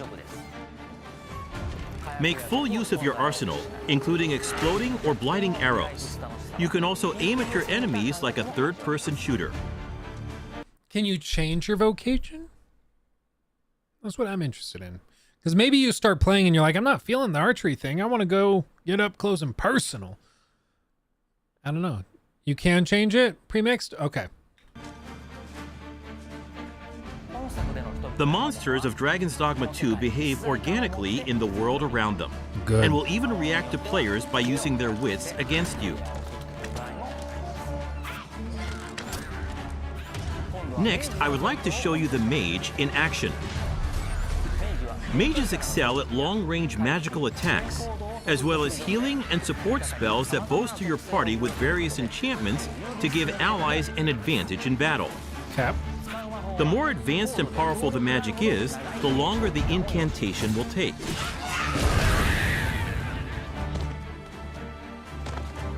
Ooh.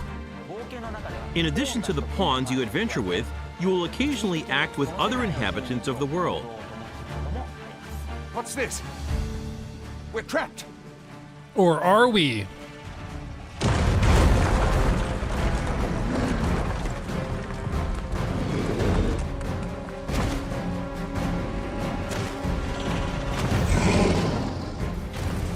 Lastly, let's take a look at the thief. As a thief, you... The way he said it made me think he said feet. And then I looked at the subtitles. Because he was attacking the feet. He's like, lastly, let's look at the feet. Oh, okay, I'm here for it, but let's see why. Use daggers to strike at your enemies, relying on agility and quick attacks. Use swift step to... Okay, I'm not alone. Good. Quickly move away from enemies after an attack. The key strategy for the thief against massive monsters is to find openings and cling on to the enemy to deal damage. Oh, I like that. I think I'm playing thief. Fighting head-on is always an option, but it's a good idea to utilize the environment around you while engaging with enemies. Between your chosen vocation, diverse terrains, and the particular monster you're up against, each encounter challenges players and their party to use their creativity to succeed. That's funny. Use him as a bridge. I friggin' love that. Nations prosper in the world of Dragon's Dogma 2. Vermund, the human kingdom, and Batal, the land of Beastren. In Vermund, the Arisen who slay the dragon have ruled as kings for generations. This land of lush meadows and rolling hills is ripe for exploration. In contrast, Batal is a rugged canyon nation with a city built on the site of ancient ruins. It is home to the Beastren and their unique culture. The nation of Batal offers players a different experience from the human kingdom, with diverse environments to explore and monsters to encounter. In your adventures, you might come across people who call out to you. Oh, have you some business with the apothecary, sir? Other times, you might receive quests from people who you aid. Thank heavens. Thought I'd ne'er make it. If I might be so bold as to impose upon you again, would you be willing to accompany me to the cenotaph and safeguard me from harm? Pawns with knowledge of a quest may be able to guide you to the right location, but it is up to the player to decide whether to follow them or not. Okay. Pawns support you throughout your adventures and may come to your aid when you are in trouble.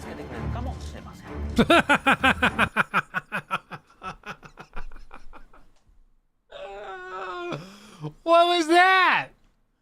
What was that? Caught you like a baby. And may come to your aid when you are in trouble. It's okay, master. It's okay. I love you.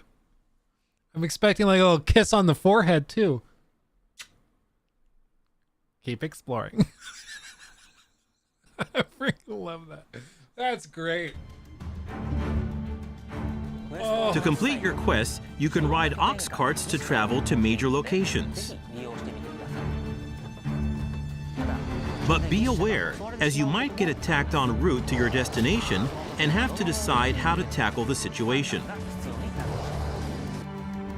During the ride, you can choose to close your eyes to quickly arrive at your destination.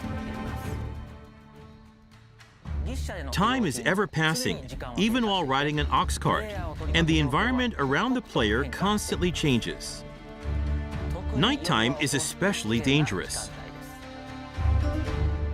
With no light to illuminate your surroundings, you will be enveloped in pitch black darkness where you can't even see your feet. Also, there are dangerous monsters that only appear at night, so you need to be careful when adventuring in the dark.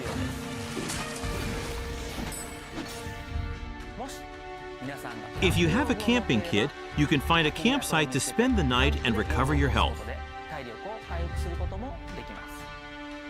Good evening, Arisen. Good evening, Arisen. That's funny. So I would guess that this is, I think, similar to the original one. This is probably like going to be an 8 out of 10 type of game. I think there's going to be some really cool moments, especially in terms of combat and those dynamic events that can occur. But I would assume that, and infer from what we've seen, so not necessarily assume, but I would infer from what we've seen that it's going to be pretty stiff narratively. I think there's going to be a lot of jank. I think graphically it's going to be probably pretty far behind the curve, but still there's going to be fun to be had with it. So I would guess that just looking at what we're seeing now, it's probably an 8 out of 10. If it really surprises us and they polish the crap out of it, maybe it goes up to like 9 out of 10. But even some of the stuff we've seen, it looks pretty janky. Still really cool, but janky, I'm guessing. My face is tired. All this feet talk is getting me around. Calm down, Sean. It's okay. Calm down. Luke, thank you for the 5. Cat girls, I am in. Meow, says Luke. Not this Luke. Luke 9K super chatted $5. Cat girls, I'm open to it. You know, we'll never say never. Yeah, DD1 was a solid 8 out of 10. This looks like more of that, but improved somewhat. Yeah. And again, there's nothing wrong with an 8 out of, well, okay, technically there are things wrong with an 8 out of 10 game, but I don't have a problem with an 8 out of 10 game. I think there is a place for those in the industry, and it's unfortunate that nowadays people act like that is unacceptable to have a game at an 8 out of 10 level. It should be really hard to reach a 9 out of 10 or a 10 out of 10 rating. Like, it should be very difficult to get there. So I think for an 8 out of 10, that's still good. That's still an accomplishment. 'Tis the honor of my life to share your journey, Arisen. To wrap up, I'd like to introduce some advanced vocations that become available as you progress in the story. The Mystic Spear Hand combines magic attacks and weapon-based physical attacks. A good all-rounder, they use their duo spare at close range and magic at long range. They can also use magic to block an enemy's movement or throw multiple items at once. The Magic Archer is a vocation that further specializes in long-range attacks with magical arrows.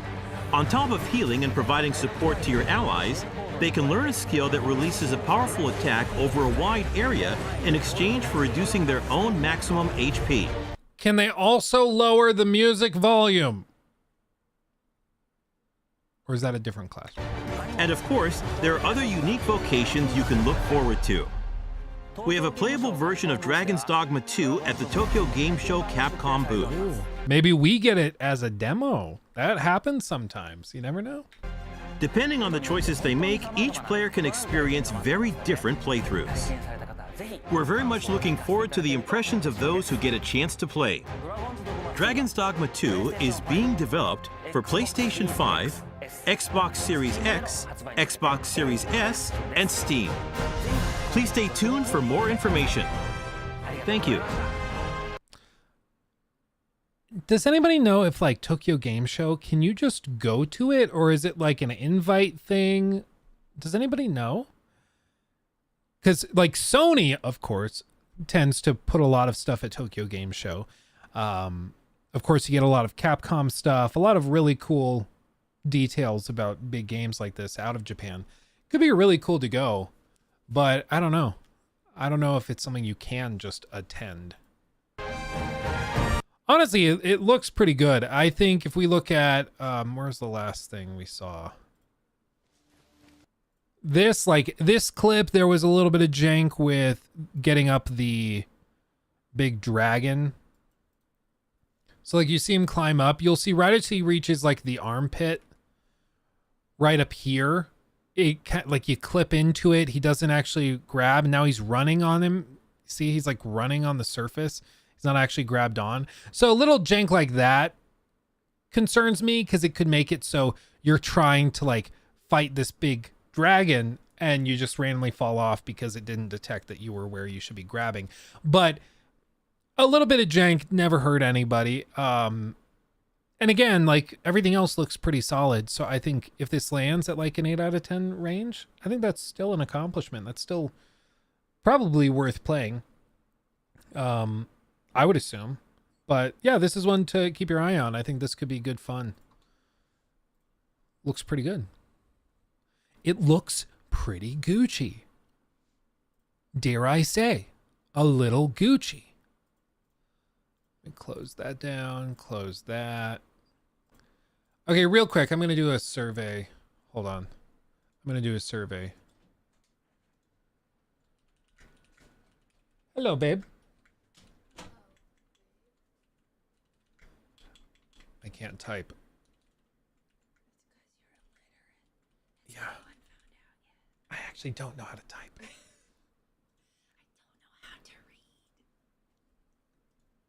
Oh, I should have added another option. Hold on. I'm going to make a new one. Hold on. So why were you screaming bloody murder? Because the voice acting in this game was bad, and so I was trying to be like... Was that the one with Megan Fox? No. This was about Dragon's Dogma, where they like are in this big fight against a Cyclops, and it's terrifying. But instead of like being freaked out, they're just like, oh, it seems that our target has become... enraged against us. And they say it very calmly. And I was like, that's not how you would respond. You would be like, oh my God, someone help. He's so angry. It like, makes me think of like when we told your family that we had a stalker and they're like, oh, okay. Yeah. Oh, cool. It's fine. You build a big base in Starfield. Yes, no, I didn't. This keyboard man didn't play. It's because it's an act like it's the European actual version. Keyboard. So the keys aren't spaced or sized the same. Okay, let's see that. Define big. Whatever you would define big as. So if you would consider your base big, sure. You know if you spend a lot of time in the base builder. That's all I'm looking for. If you spend a lot of time building stuff. Lockie's talking. I wanted to finish eating it, but it's so spicy and I ran out of drink. So I gotta get another drink. Lockie's just like...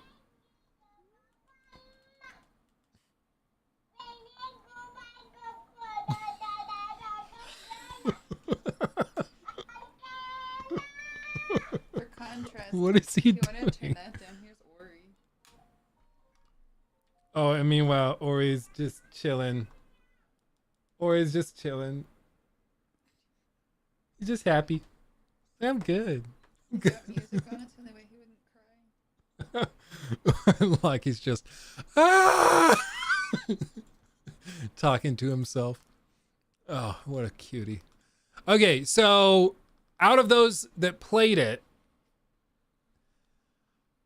what would that be converted? Like 90% of those of you who played it say that you did not build what you would consider a big base in Starfield. Okay, that's interesting. I'm going to be doing a whole big survey on it, so we'll get some more robust data. But look at what this guy built. This is Nico on Twitter. Look what he built. So he built what he says is a fully functional city in Starfield. Tons of interconnected storage, processing units, grind and like resource collection stuff, excavation equipment. It's pretty intense. I'll still play Factorio or Satisfactory. Yeah, that's the one I would go at if I wanted to do this. But it's cool that this works in Starfield too, at least to a certain degree. I still think it's unfortunate that you can't really customize stuff. You can't really deck it out and personalize it. It's more what your apartments are for, but it's still cool. I mean, it's impressive. I think it's the only person that, the only person I've seen that spent this much time in base building. A lot of other people seem to have played it and then just kind of stopped after the main story. This requires mods, correct? I don't actually know. He doesn't say. Yeah,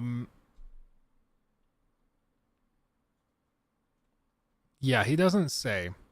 Might have built it with mods. I don't know. He doesn't say though. How are the boys? They're good. They're chill. They're good. I went outside. It's so hot outside now.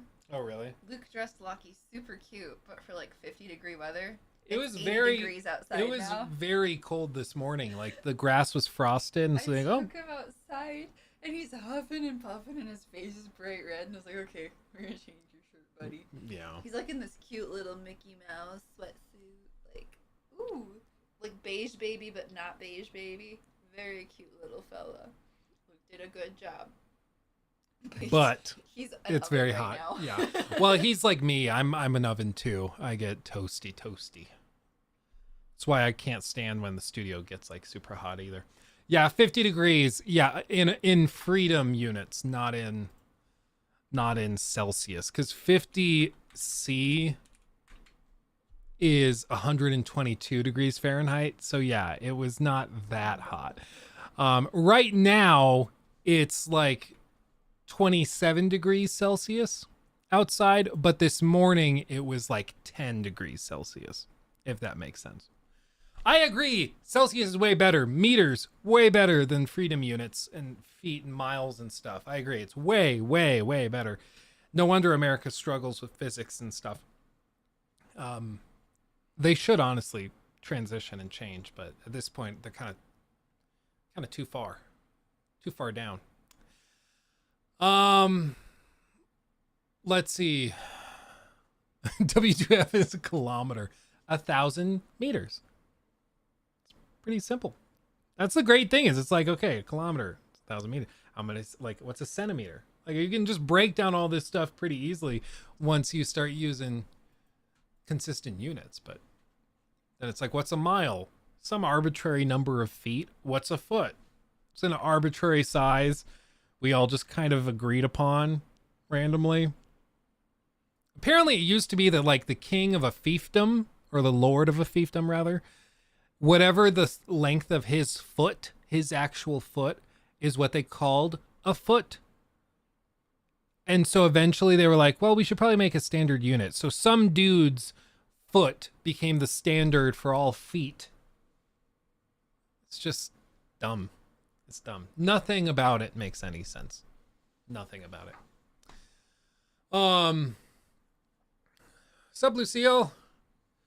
I guess it's a sunk cost fallacy at this point. Like, we've all been using Fahrenheit forever. Might as well keep using it. Well, and if you change Fahrenheit or miles and feet and all that, if you change that, like, all of our signs have to change. All of our, like, speed limit signs are all in miles per hour. All of that has to change across the entire country. So it just doesn't really make sense at this point. If they were going to do it, they should have done it back in, like, the 50s when they were building highway systems and everything. That would have made more sense. Sorry, this is what most of the stream is like. That was a tangent. Yeah. That's probably the most energetic random tangent I've ever seen you go on.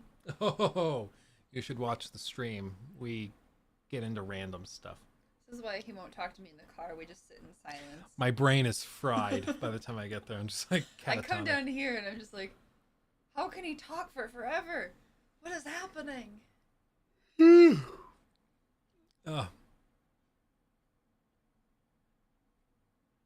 Transfer it to kilometers per... Yeah, it'd just be too much. It'd be too much. Yeah, Luke is the king of tangents. Yeah, what should have been like a 20-minute little segment on the stream turned into 2 hours of me just rambling about like food dye and mac and cheese in the UK. This and is a TikTok trend right now, Luke. Wives are asking their husbands how often they think about the Roman Empire. And somebody just commented about it, and I'm curious. So, like, how often would you say you think about the Roman Empire? Pretty frequently, Like, probably. How often, though? I don't know, maybe like every few days it crosses my mind, like thinking about roads. And like I was thinking about when we were talking about sewers and stuff earlier in the stream, because the Romans and the Greeks kind of invented sewer systems. So it comes up. Yeah. It comes up. I was talking to Nikki and one of our friends, Courtney, and I was just like talking about something, and I was like, oh yeah, this is going to be 5x what we paid for it. And they both just gave me a blank stare. Just, what? Oh, 5 times. It's like, yeah, 5x, 5 times. Yes. 5 times what we did is what we'll get out of it, blah, blah, blah. And they're like, when you say 5x, I have to physically like pause and think about it to figure out what you mean by 5x. I was like, what? Why not just say times? It takes like literally the same amount of time just to say 5 times. I don't... You're like, no, 5x. That makes me so much cooler. But like, does anybody else in chat, maybe I am the weird one out, does anybody else have to like... Stevens, 5x. This is going to be great. Does anybody else have to like really pause when they hear 5x to figure out what that means? I don't know. Poor Jacob and that editing, the creation. Yeah, exactly. He's in for quite the ride. There's a lot. There's a lot to do. I say 5 cross. See, 5 cross would make me pause. Yeah, that would be like, what? 5 liney symbol. 5. Yeah. Sips beer. Women. Oh, that's funny. Yeah, just women. Did Lockie stop, or is he just They're both on unquiet? silent. Or he's talking. Oh yeah. And Lockie passed out. Oh, He's talking a little bit. I did turn on music for him. That's a big Pluto. Yeah, that's a big Pluto. It's all black and white because of the night vision, but We're the keeps monsters disconnecting too. whose See, it's kid- connected and then it disconnects. Our kid loves Mickey Mouse, and we're the monsters who are gonna go to Universal Studios. Yeah, this coming week we're going to Universal. Universal. It's gonna be good. It's going to be interesting. Lockie can't do a lot of it. So he's going to be hanging out in like the child swaps. He's going to be going to like the Dr. Seuss area. We can do that. They have some playgrounds by like ET and things like that. When we planned it though, he was so little. It was before we were pregnant with Orion. Orion completely set this vacation back a year. So we're finally going. And in that time, our son has fallen in love with Mickey Mouse. He loves Mickey Mouse, yeah.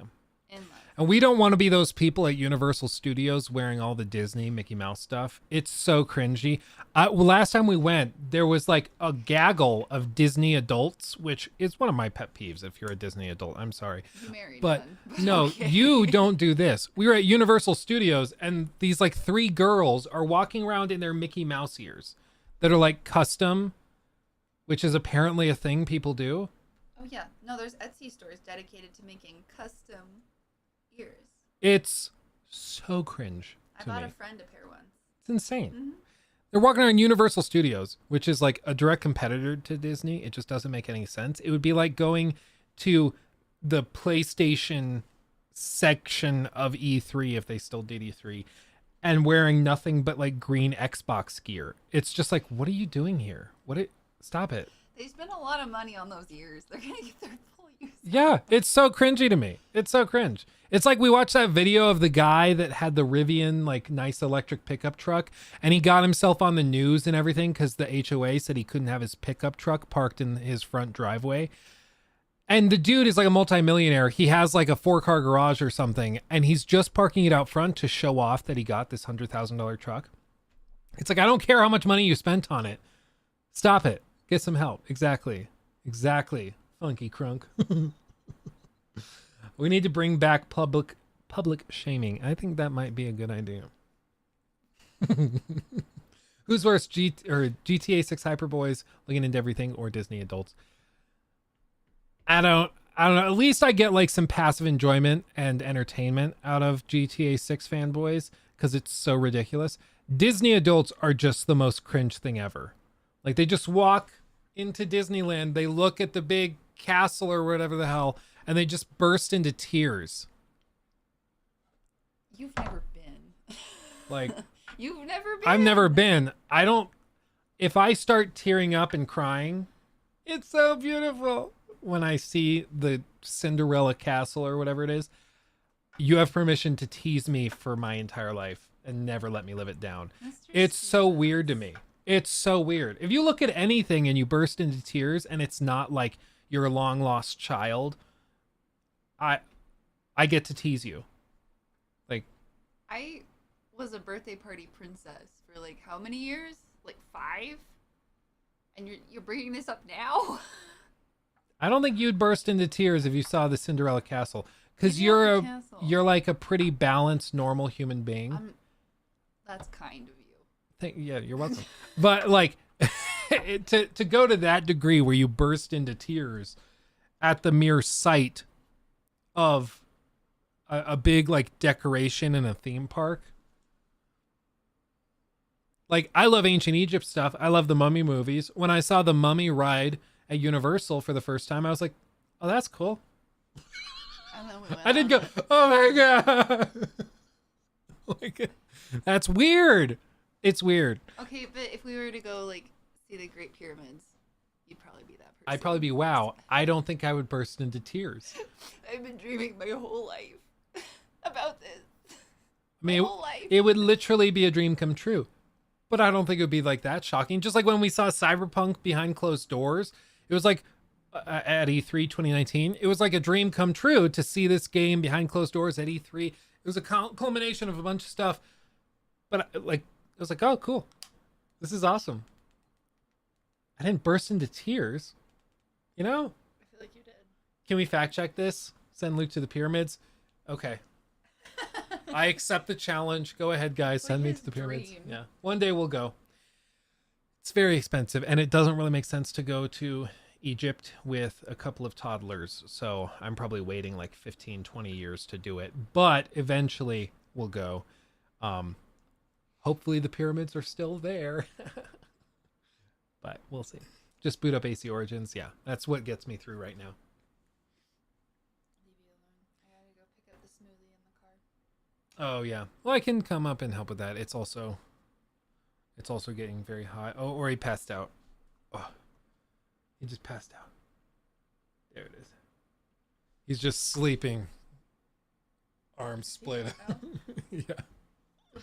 He sometimes sleeps like this. A lot of the time he sleeps with his hands up like this. We're getting out of a sleep regression. He hasn't been able to fall asleep without being on my person in like 2 weeks. Yeah, he has to be held. He's very clingy. He's a needy little fella, but he's a good guy.